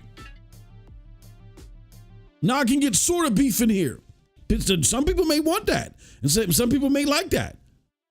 But objectively, the general public is going to turn away from Chick-fil-A. So even though after Xbox lessened its quality to a degree where they've become very, very, just non-competitive. Some people may like what they're offering. Like, oh, this is awesome. It doesn't negate the fact that, they're dying on the inside, and they're only an Xbox name only. Yeah, you had a lot of fanboys, man, that were, trying to pile on, but I don't think the majority of the criticism, or even the bulk of the criticism of Xbox, are from fanboys. I think it's from people that just recognize that the platform just died. Geek says, say no to dope. I think that people just realize that the platform is dead. It is dead. And it survived. It's a husk. It's an empty husk. It survived the name only. In my opinion, Xbox died because 99% of their energy went towards Sony, and only 1% went towards Xbox. You said, say that again. I'm sorry. I was reading Juice comment. You said Xbox died because of what? Because 99% of their energy went towards Sony all the time. And only 1% went towards Xbox whenever they did something. Like it wasn't how you call it, they weren't like customers that wanted better shit from Xbox.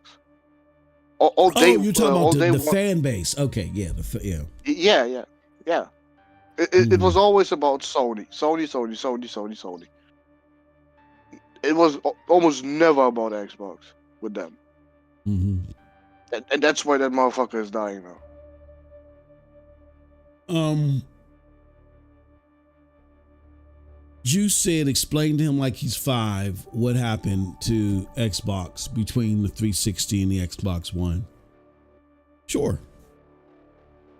You ready? PHILSPENCER.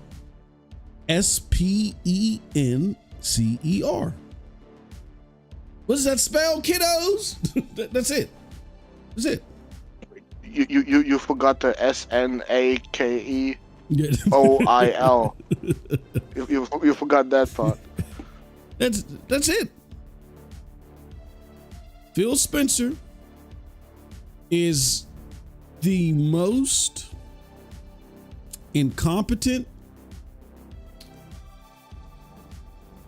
head of gaming that Xbox ever had, and possibly in gaming altogether when it comes to a major platform. I can't think of... Bro, Doug Bowser is going to be his rival, though.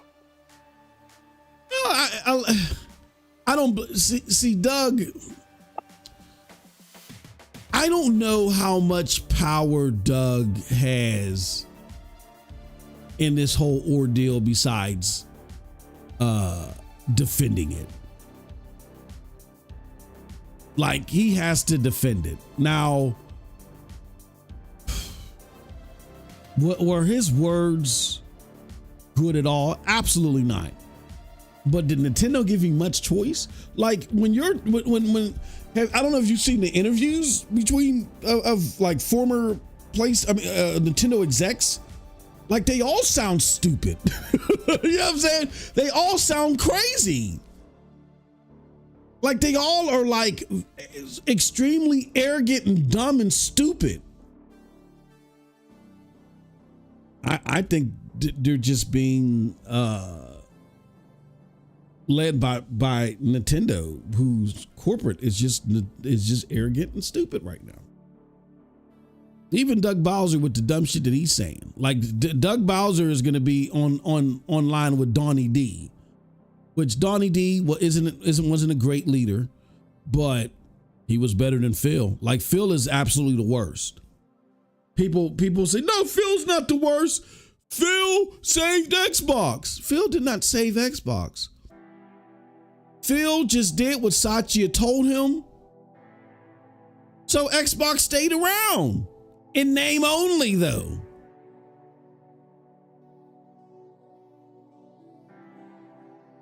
He did what Phil told. He did what what Satya told him, and so therefore, because he did what Satya said, Xbox stayed around. Like, what did he do?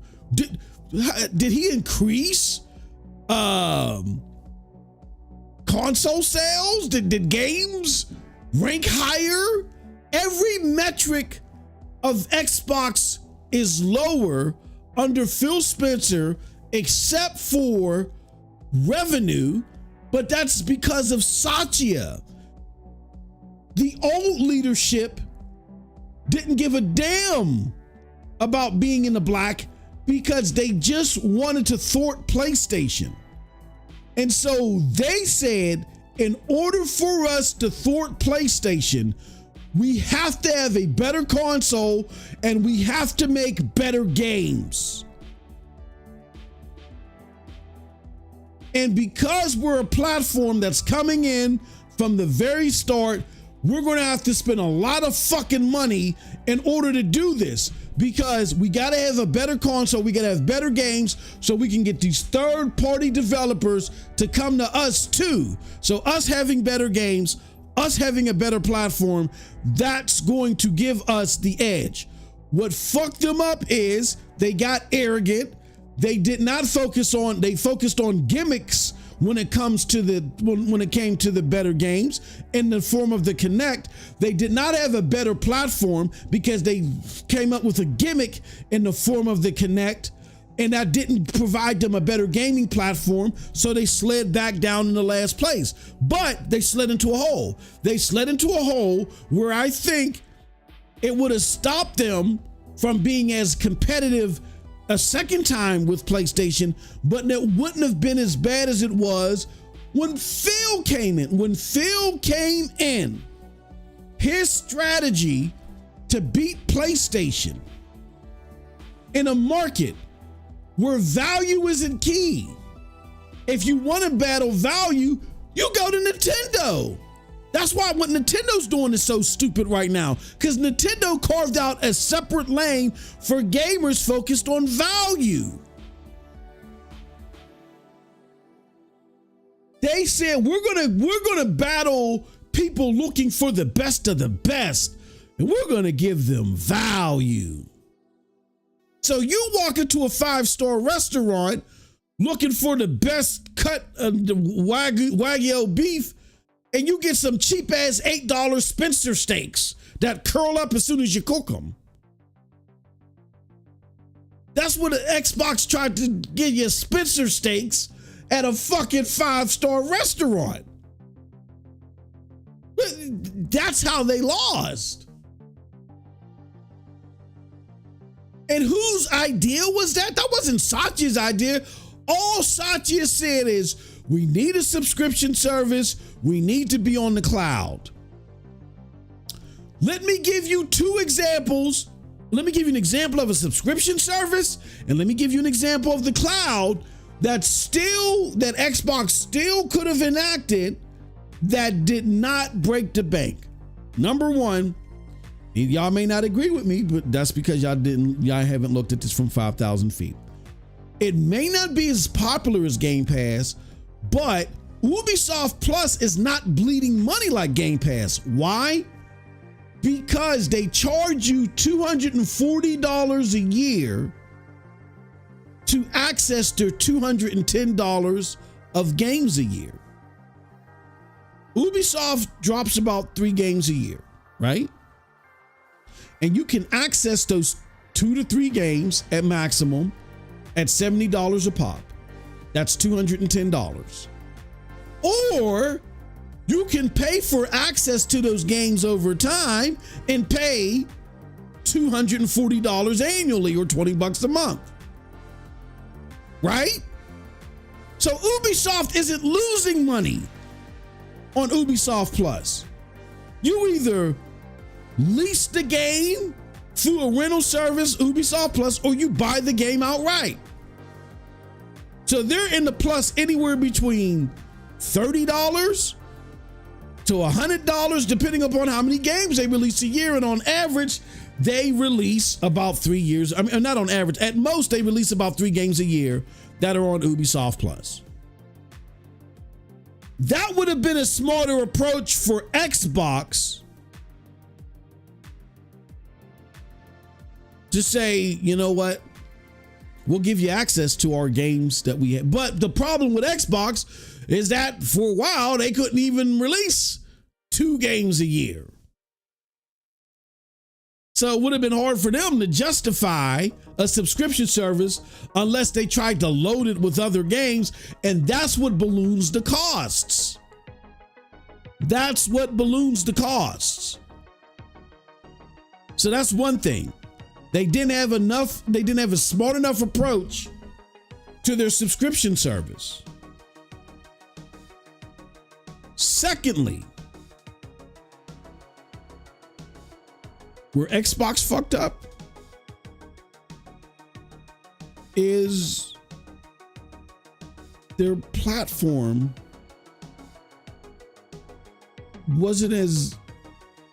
didn't really provide anything unique. You're in a AAA gaming market. You got to do something. So if your games are based on value, where is the uniqueness in the console? Like, what is unique about the Xbox console?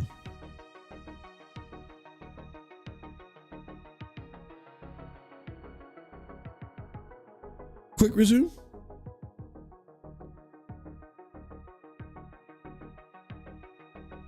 You want to know what's unique about the PlayStation 5? Hardware wise? DualSense controller. Best controller out there.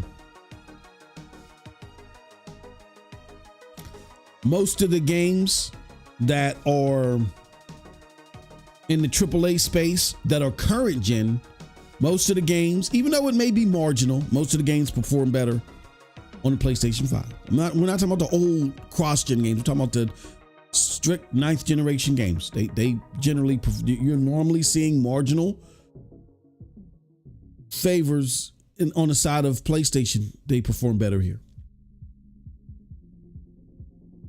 And then to top it all off, they created a mid-gen refresh that really puts them ahead of any other console out here.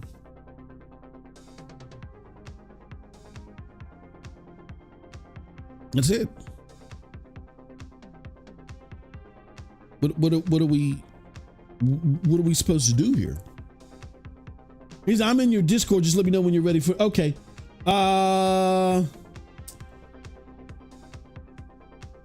Where you at? Hey, Will, jump in where it says lobby. Like, look for voice channels and jump in where it says lobby.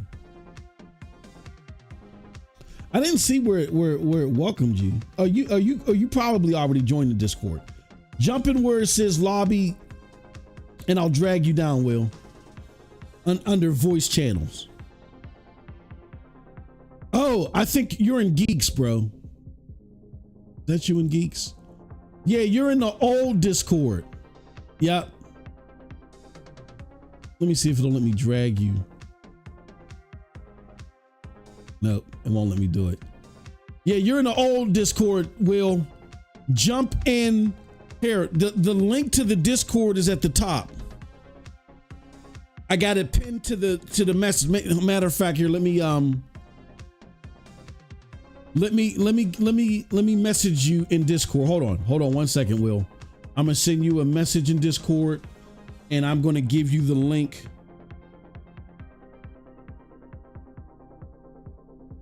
There it goes. All right, I just messaged you, so go ahead and join that in Discord. And then go to the voice channel that says lobby and I'll drag you down.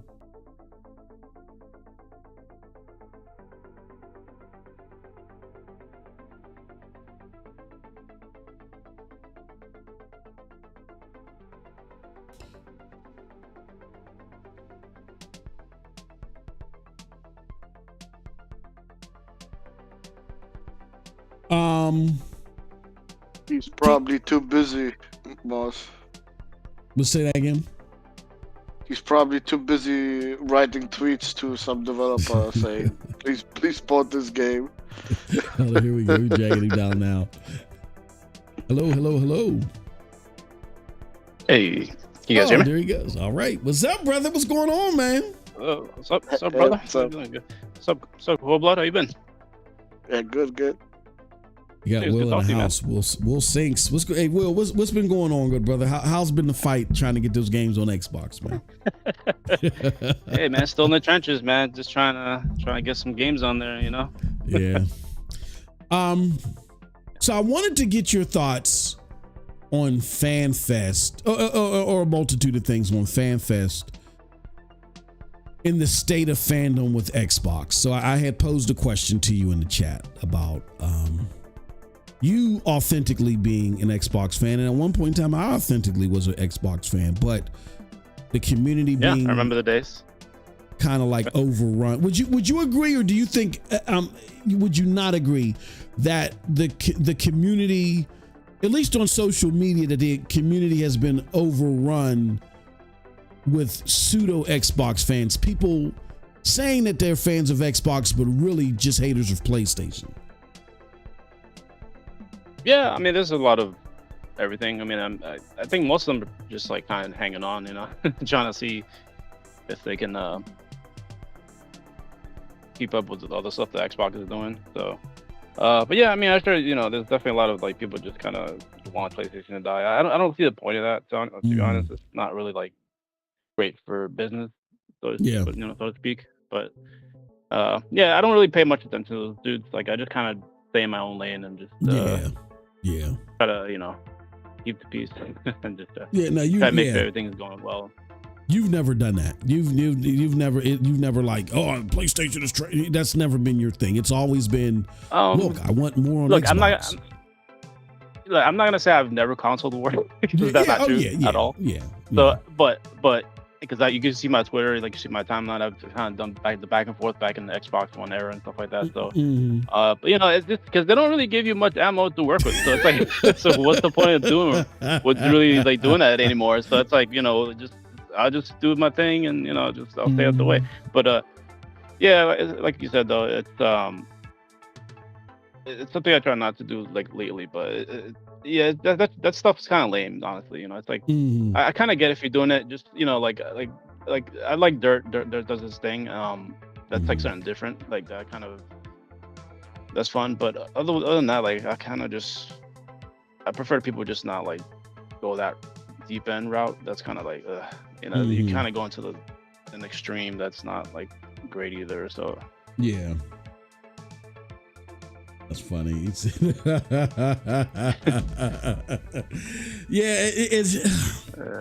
What happened? What do you?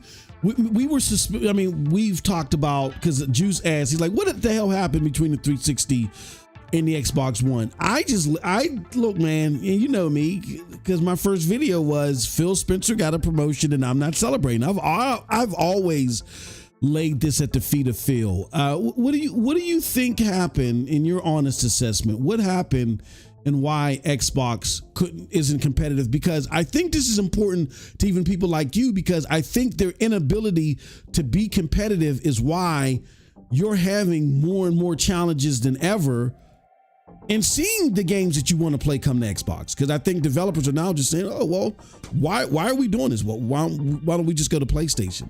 But what do you think happened to douse that competitiveness that they had in the 360 era?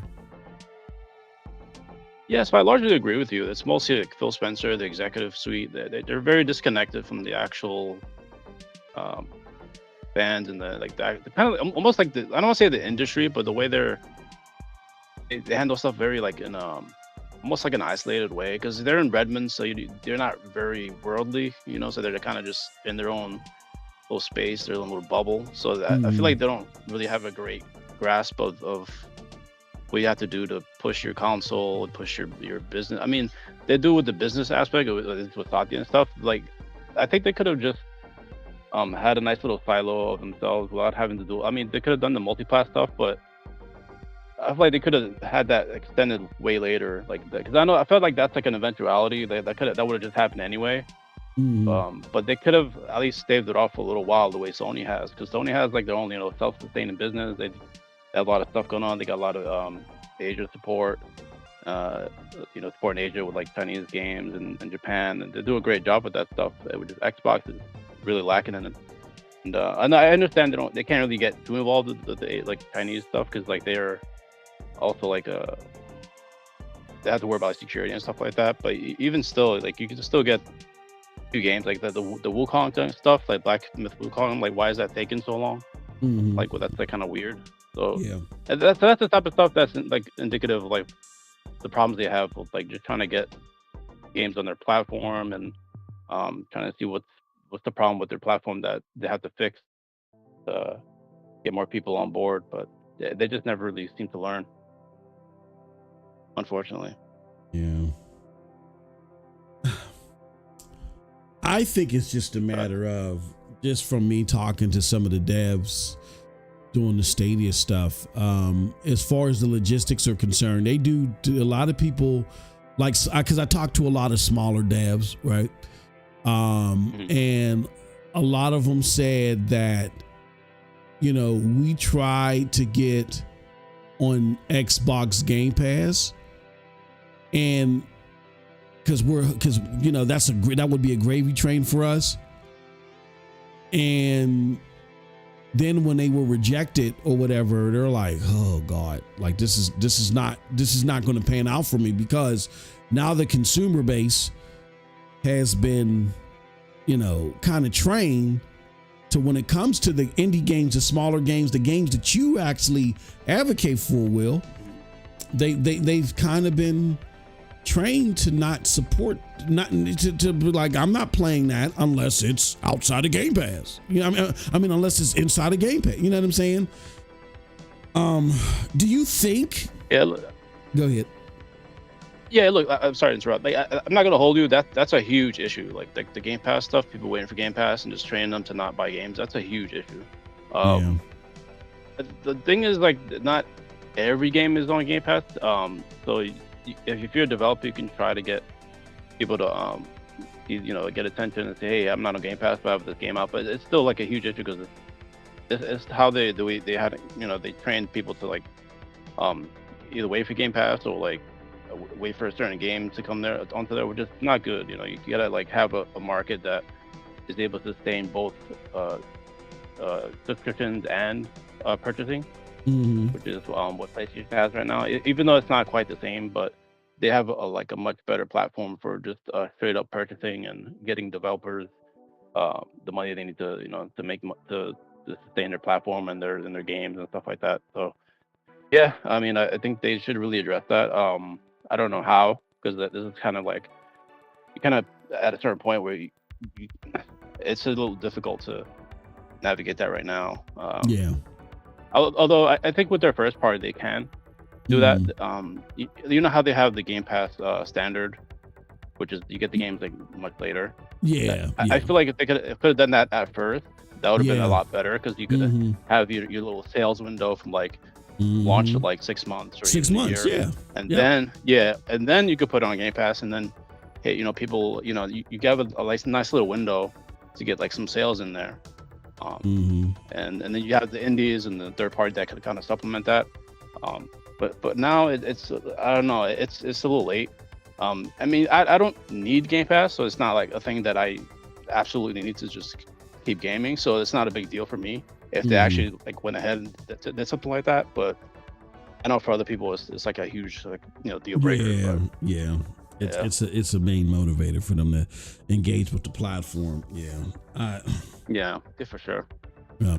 I just, 360 era, they were hitting on all cylinders, man. They had the AAA games, ID for Xbox, right? Or, however you get your shit, you get your AA games out of the market. I remember playing games like Overlord and shit like that, and just loving it on the 360. Yeah.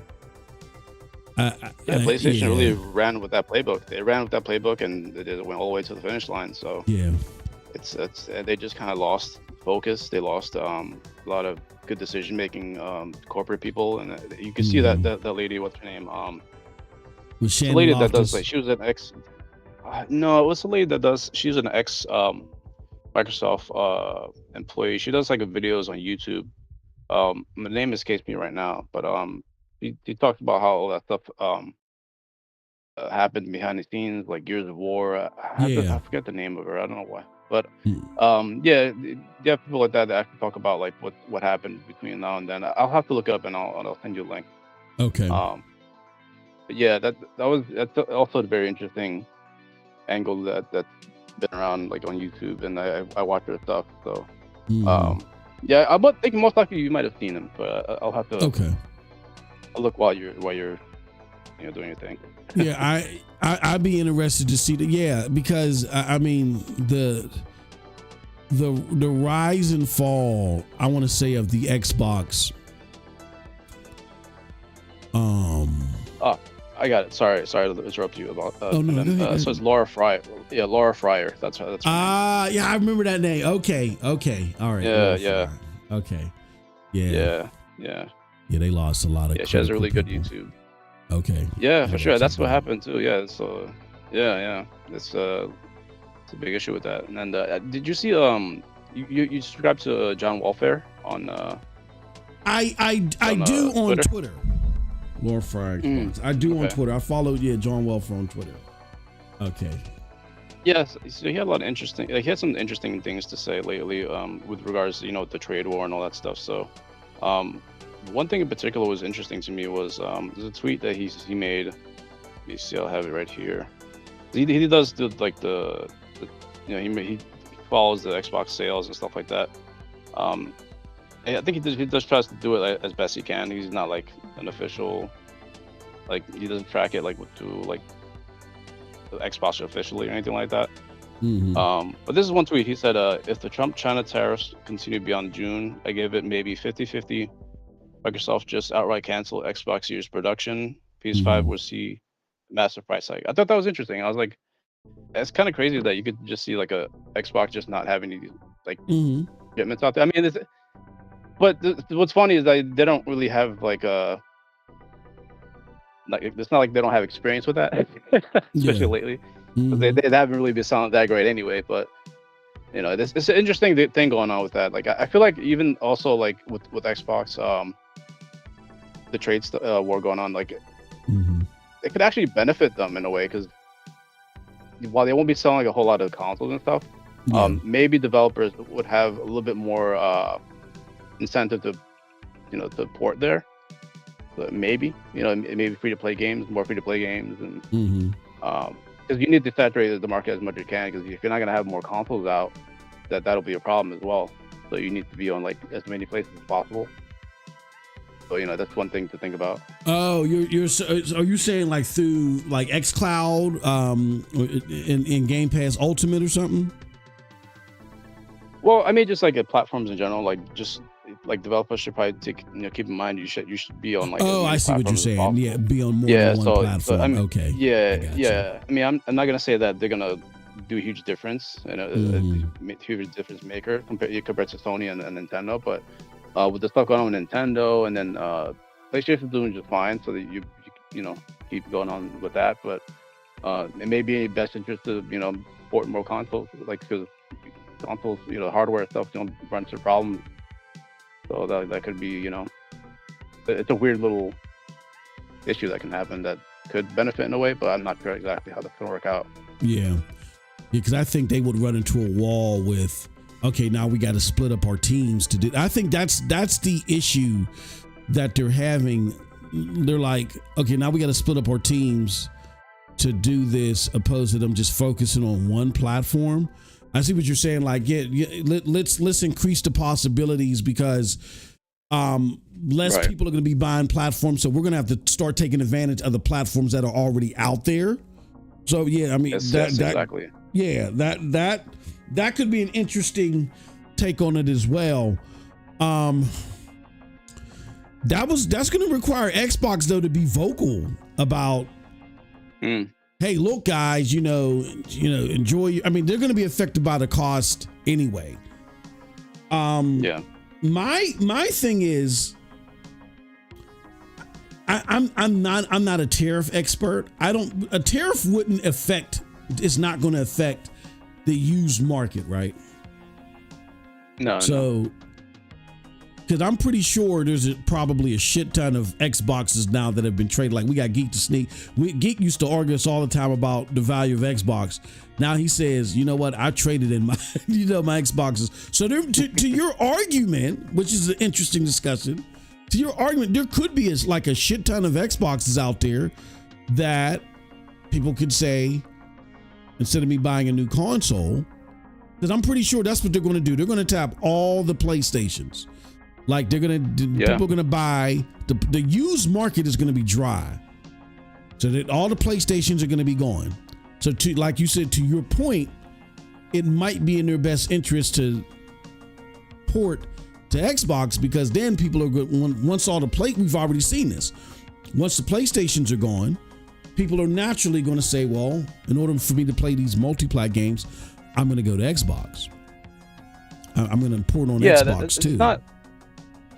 It's not too unlike the pandemic stuff that happened with like all the like consoles were sold out because people were all inside all the time. So, but this is different because it's a hardware issue that's being affected. Let me address your chat. So Paul game, free to play is already everywhere. Sure, but like also there are certain free to play games that make deals with Sony, like MiHoYo and other Chinese developers. Also, they're still getting they're still getting like deals with Sony. So they're getting their money up front, and which is good for them. It's good. But certain free to play games also are not on every platform. So it's not for like every game.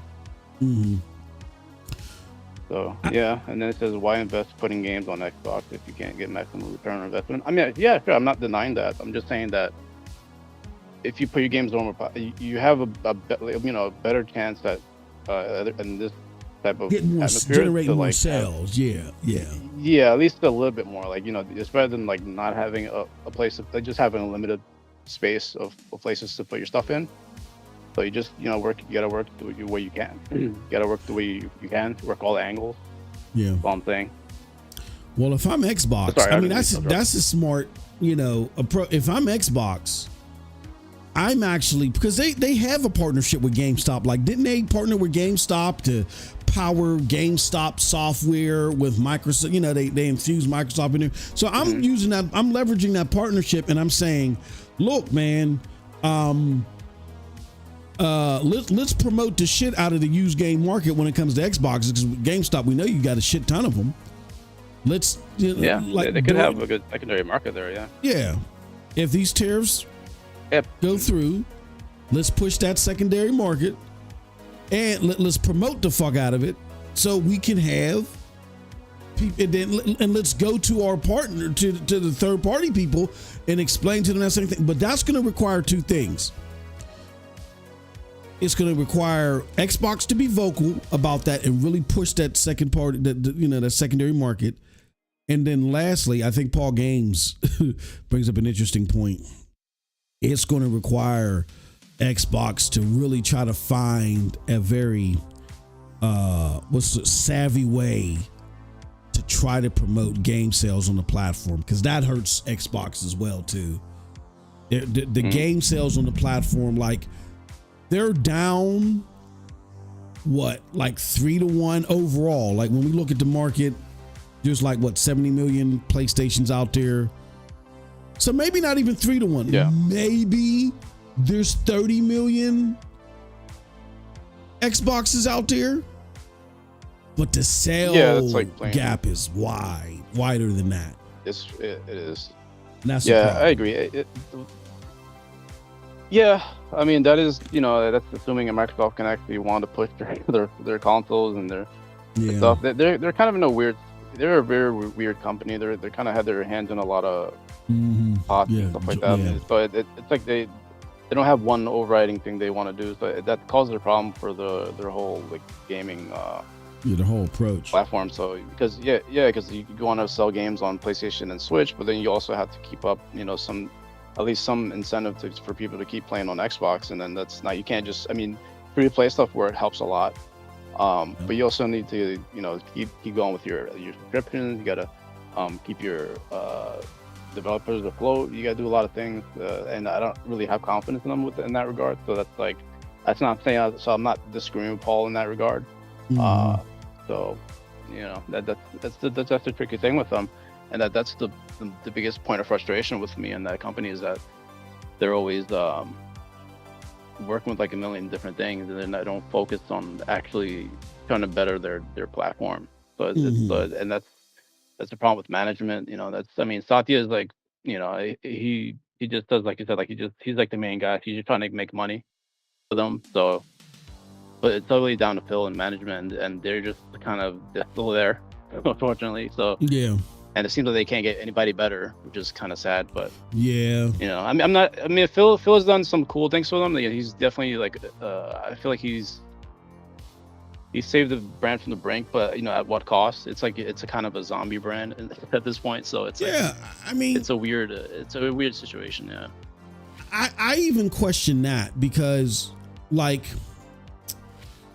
Mike Ybarra, I know there's two particular sources that I know that is very close to Mike Ybarra, and they used to tell me stuff behind the scenes. And it even led me one time, I remember remember at the beginning of the generation when Mike was like sending subliminal shots about Phil and talking shit on Phil on Twitter. And I remember I went to one of them sources and I said, look, and I actually made a video on it.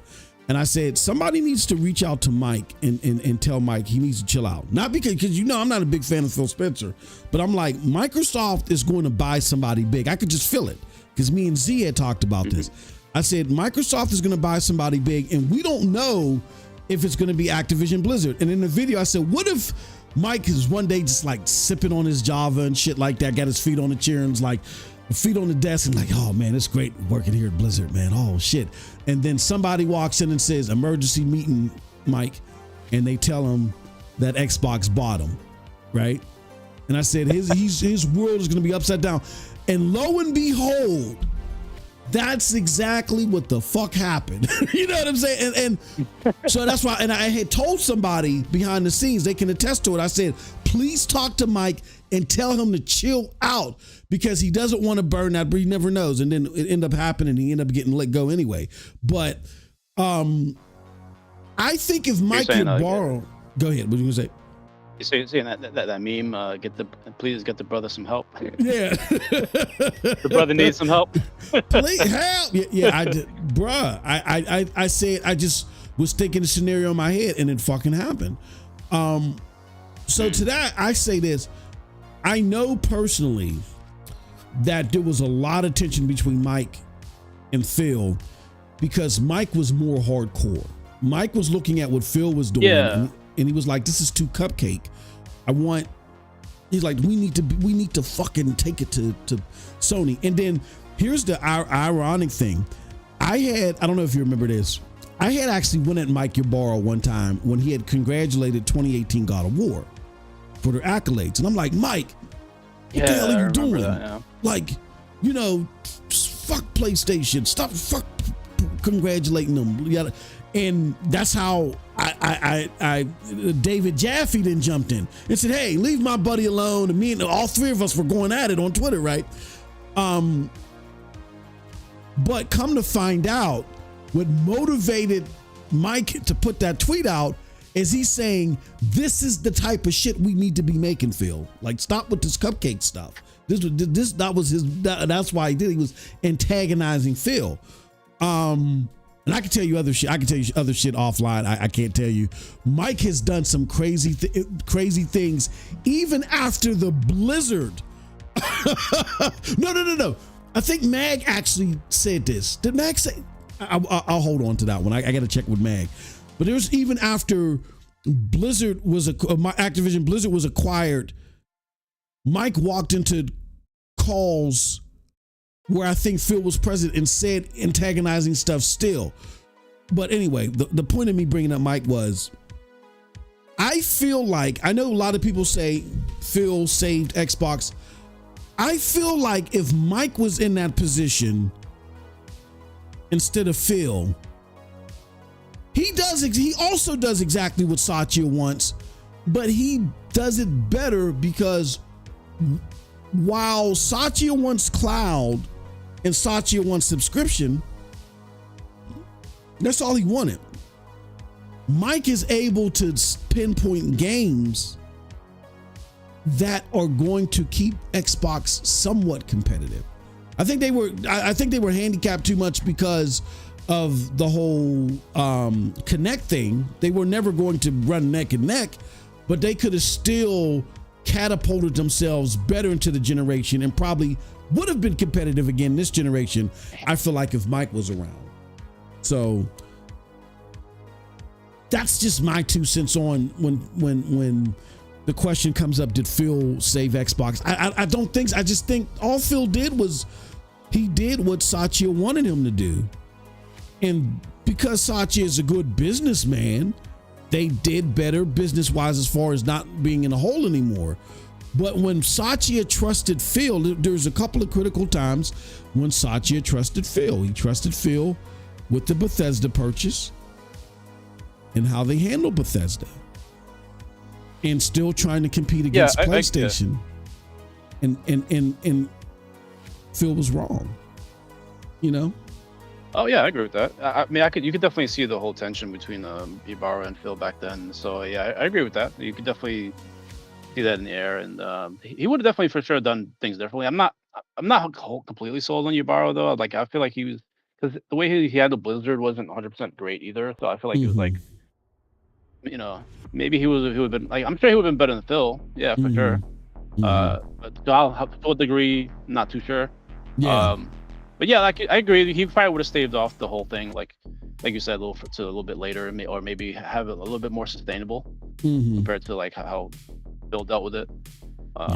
So yeah, Phil kind of almost made all the wrong decisions in that regard. Yeah. I remember with stuff with Spider-Man, the gotcha stuff. You know, oh my God! And yeah, I forgot about that. I'm like, bro, how do you just say no to all that? I'm like, come on, like you just say you totally did not read the room. Yeah. But it's like that's the part that frustrates me. Is like the brand could have been in a much better, more sustainable silo compared to what it is now, where you kind of just depending on other markets. Yeah, now platforms. To, like, keep going. Yeah, so it's like, come on, like you have all the tools needed. Like look at their output now. It's kind of crazy. I mean, they're putting out a lot of stuff. Even if you don't like it, then but they're putting out a lot of games that it could have really helped push the console. Yeah. It could have. I mean, but you watered down the brand so much previously that people are just like, it's not even worth buying the console for that, because we don't know how long this is going to last. Just put it somewhere else. You know what I mean? That's the biggest problem that they have. Is the biggest problem is their brand handling. Is they really like just let that thing just go to the floor. You know, the way they handle Halo, Gears Gears is in an okay spot, but they just really killed Halo. I'm like, bro, how do you just let Halo go down to that level? It's almost kind of like a joke right now. So it's like, so yeah, the brand management is really the biggest issue that they have. Even if they're like multi-plat, they can still get to a much better spot where like maybe their next console can do a little bit better. They can maybe get to a better position where they can have better like support from third parties and stuff like that. I mean, they're doing okay now, but there's still a lot of skips. You see me every day just shoot my shot. So it's like, man, like, yeah, it's like, yeah, the brand management is really the biggest issue, and they still haven't really solved that completely. It's going to continue to be an issue for them for as long as they have the management they have now. So it's going to be a little bit of a tough road for them, like for a little while, even for like the foreseeable future. So I just hope the platform gets better. PlayStation will be all right. I think they're doing pretty well, even with all isn't there like a rumor of like a showcase? This like Grubb said there would be like a showcase. Yeah, there might be a showcase, so we'll see. There might be a. So we'll see how that goes. I mean, but they have a lot of stuff coming up. I'm sure they have a lot of stuff banked. Like they have a lot of studios still that we don't know what they're doing. Like we know Thurs, right? That's the one that came out from the show, from the State of Play. There's Wolverine. Most likely there's that Venom expansion that there was rumored. Then there's that whole X-Men thing with from the hack. They have a whole lot of X-Men stuff that they have coming up from Insomniac. So they have a lot of stuff like in the tuck. So I'm sure PlayStation will be good. And Nintendo's doing their own thing still, so it's not like they're changing ports. they're doing Xbox a thing. Really the only one. So I don't know. It's an interesting time. Yeah, it is. It's going to be interesting to see. It's going to be interesting to see how things pan out. How PlayStation still performs without any direct competition. What Nintendo is made to backtrack on, if anything at all. And then I'm going to be honest with you, Will. I know that they have Jason Ronald in charge of next generation, and they're really looking to push forward. But John Welfare spoke to how flimsy even that proposal is, to where even if tariffs go through and remain. Oh yeah. I don't know. I don't know if there's going to be a next Xbox. I don't even know. I know. That's debatable. I know Sarah's looking at the exploratory committee, which I guess is some type of way to, allow you to carry over your third-party games from Xbox to, I guess, PC.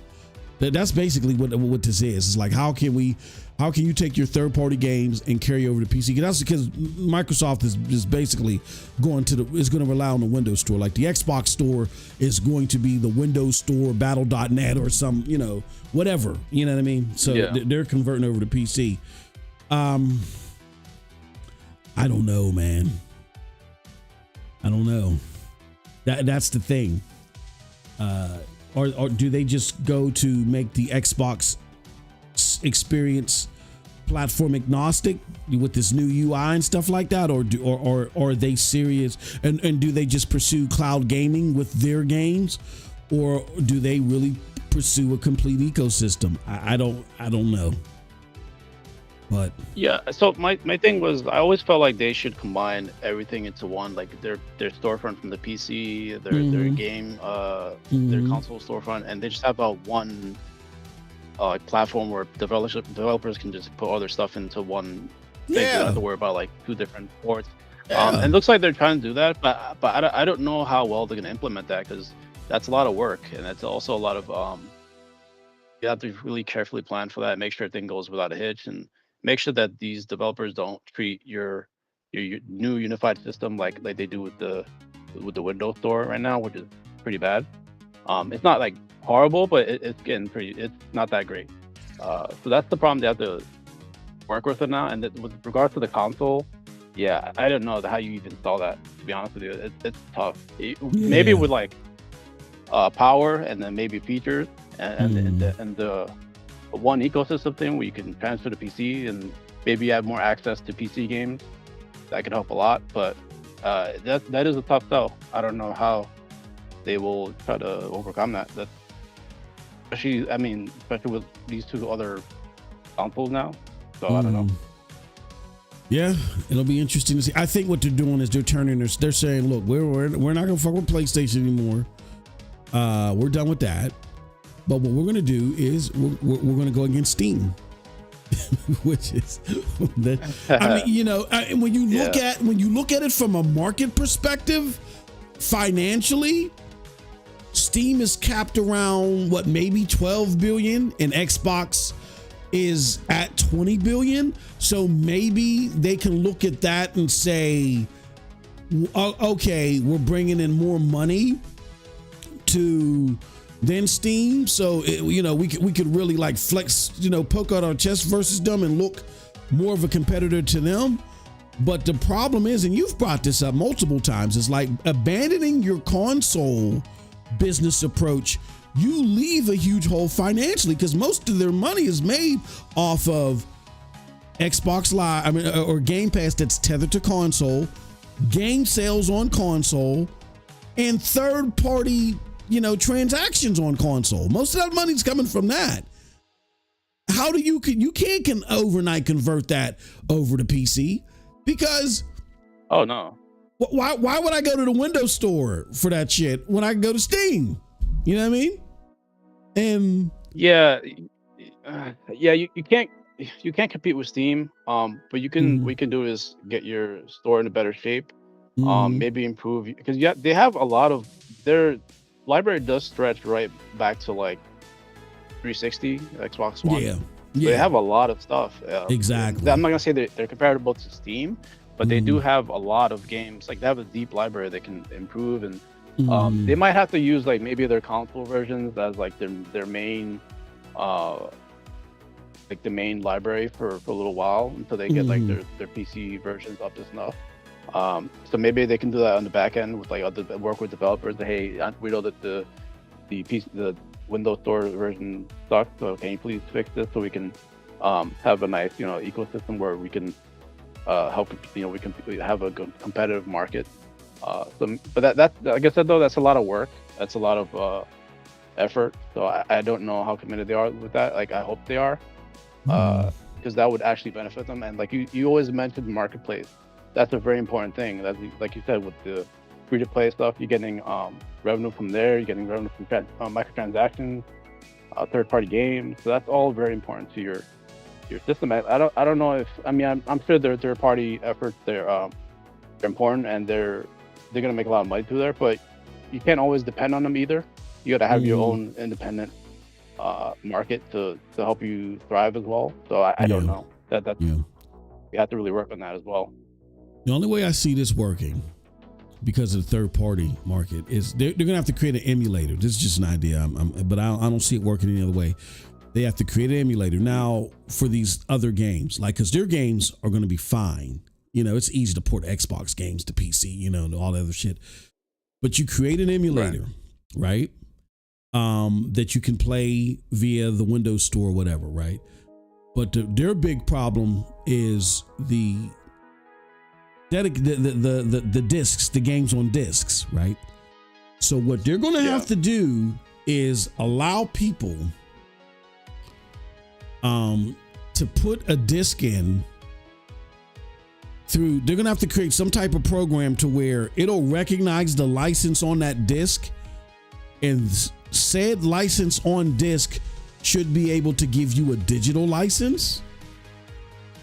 And that way, that digital license, and it's only a one-time thing, because the said license on the disc is going to have, it's going to have a naming convention to it.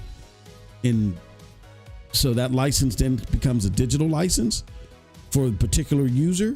And so when that user signs in to the Windows Store on PC, they now have access to the game digital. They're going to have to figure out something like that. Right. Otherwise, they're going to have a big backlash problem, and every game isn't going to be compatible because some games have shut down. You know what I'm saying?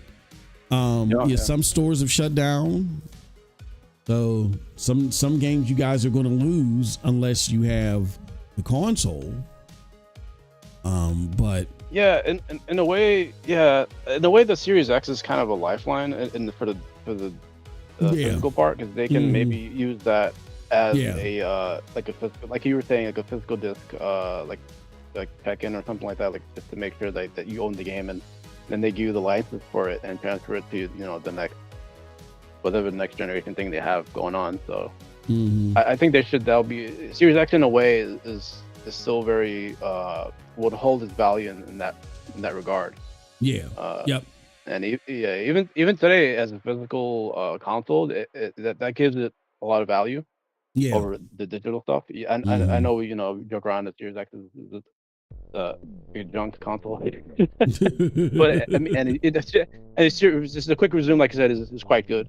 But yeah, the physical stuff is also like an advantage that they have with that console, so they shouldn't kind of throw that away either. That's a big point. That's a big point for them for regards to their Series S and even the PlayStation digital. So. Well, I'm pretty sure that because they got Jason Ronald in charge, they have a methodology. They have a way that they want to do this. My question is it going to work? You know what I mean? Like, how is Jason going to approach this? And is it going to work? And lastly, are their third-party partners going to get on board? I think that's what Jason is probably behind the technical conversion of it, and then making sure that third-party partners get on board. That's going to be the big, you know what I mean? Because I can look at a Take-Two. Yeah. Who's going to say, nah, nope. You don't get it. You don't get a you don't get a digital license for a game. You bought it physical, too fucking bad. And that's going to force Xbox's hand. Yeah. Yeah, you got to find a way to incentivize that for third parties. So that will be tough unless they have unless they have some sort of good digital program that benefits both parties. So maybe it's something similar to what they had originally planned on the Xbox One launch. Yeah. So yeah, interesting how that keeps coming up though. The Xbox One launch plans.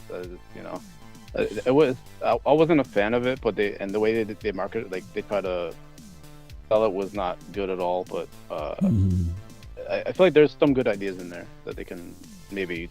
There was a now I remember an Xbox article like years ago. This had to be like 2018, because I remember I still worked on site and I was leaving work one day and I was listening to a podcast. It was 2017, 2018, where they talked about this before, because they were talking about embracing PC before, and I think it was mentioned that they were going to have a CD trade-in program where you pay like $3 and trade in your physical disc and get a digital license. I think it's going to come at a cost. It's going to have to come at a cost because you're going to have to compensate. You're going to have to compensate the publishers somehow. There's going to be a compensation to the publishers. Then there's going to have to be a cost that is going to be assumed for the conversion program. And I don't see Xbox eating anything. So. Yeah, it can't be cheap. You have to, like you said, compensate every party and make sure that it's attractive for people who want to maybe convert their physical to digital and stuff like that. Yeah. What time is it? Oh yeah, I gotta get the hell out. I'm curious. I have a cold blood. What happened, brother? You want to ask me anything, or? I was just listening to you both. He was that's why you wanted talking. No, it's not so bad. I don't want to leave him out. I felt like he had maybe himself to say about it. So. I mean, the only thing I would ask is, what do you think the S in the Series S stands for? I hope you know where I'm going with this. Is it rhyme with poop? The poop? Like you're saying like? No. So what? It's a word. It's a word you dread, I think. Here's S.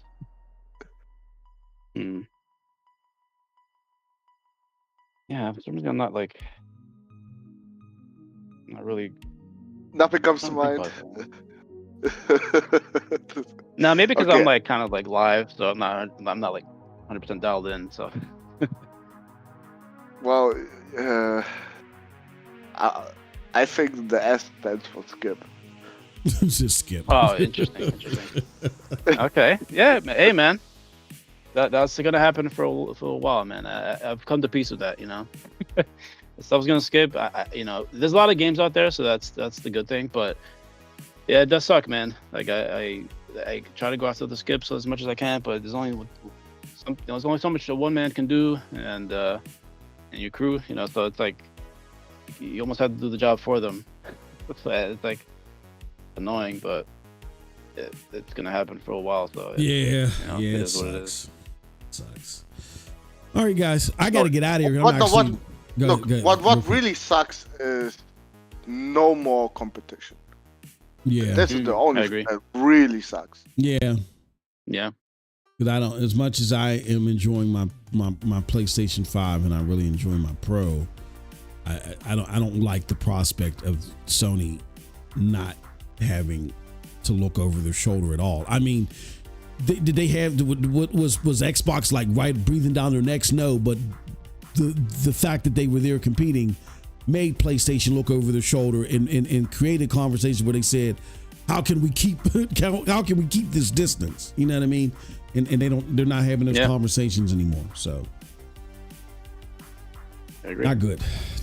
All right, guys, I got to get out of here. I get ready to go into work. But I appreciate the discussion. Thank you, Will, for coming through, man. And yeah, whenever you want to drop by and drop in, now you got access to the Discord. Come, let us know. Hey, thanks for having me on, man. I appreciate it. It's a good time to talk to you as always. You know, it's always fun to talk to you, shoot the shit, and talk about, you know, anything you want to talk about. And good to talk to Cold Blood for a little bit. You know, it was fun.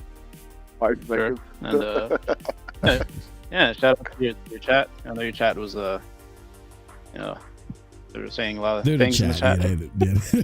But you know, they're cool. Man. Trust me. But they're cool. They're cool people. You know. They didn't treat you as bad. No, they're used to you, but you know, and they like it when you come by.